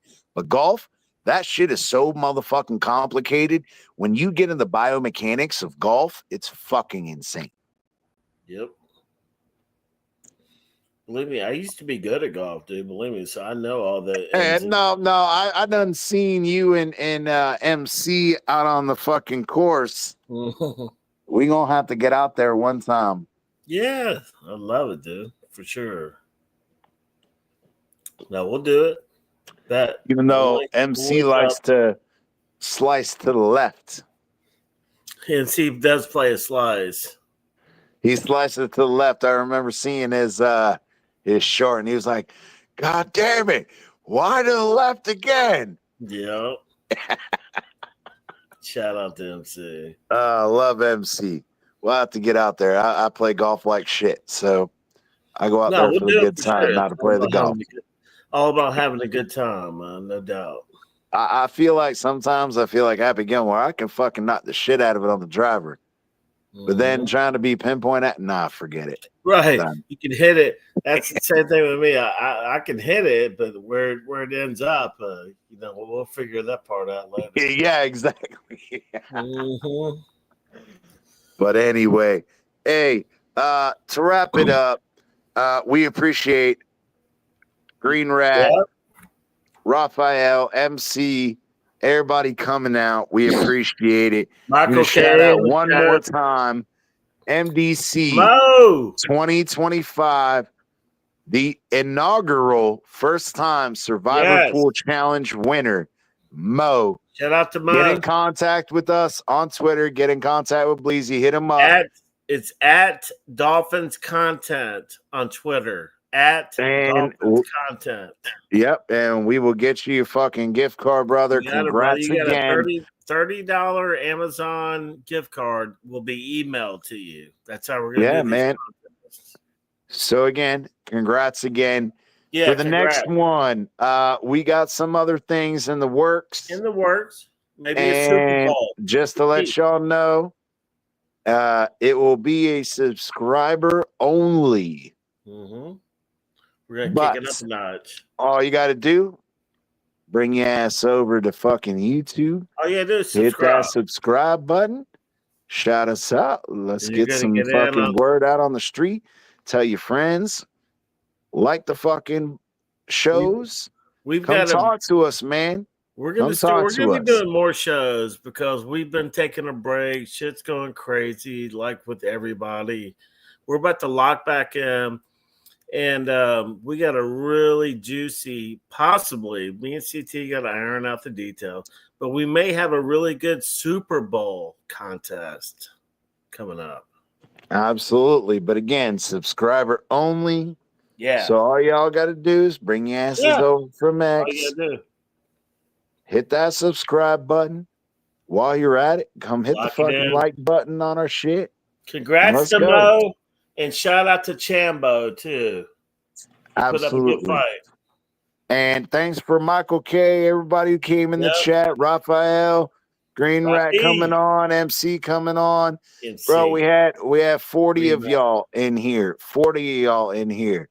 Oh, yeah. We got 40 fucking people viewing, and we're not getting 40 fucking likes. Let's get it, man. Let's get it. Hey, we appreciate everybody coming out, though. Appreciate you guys coming and viewing it. And we'll see you guys on the next one. Peace. Peace.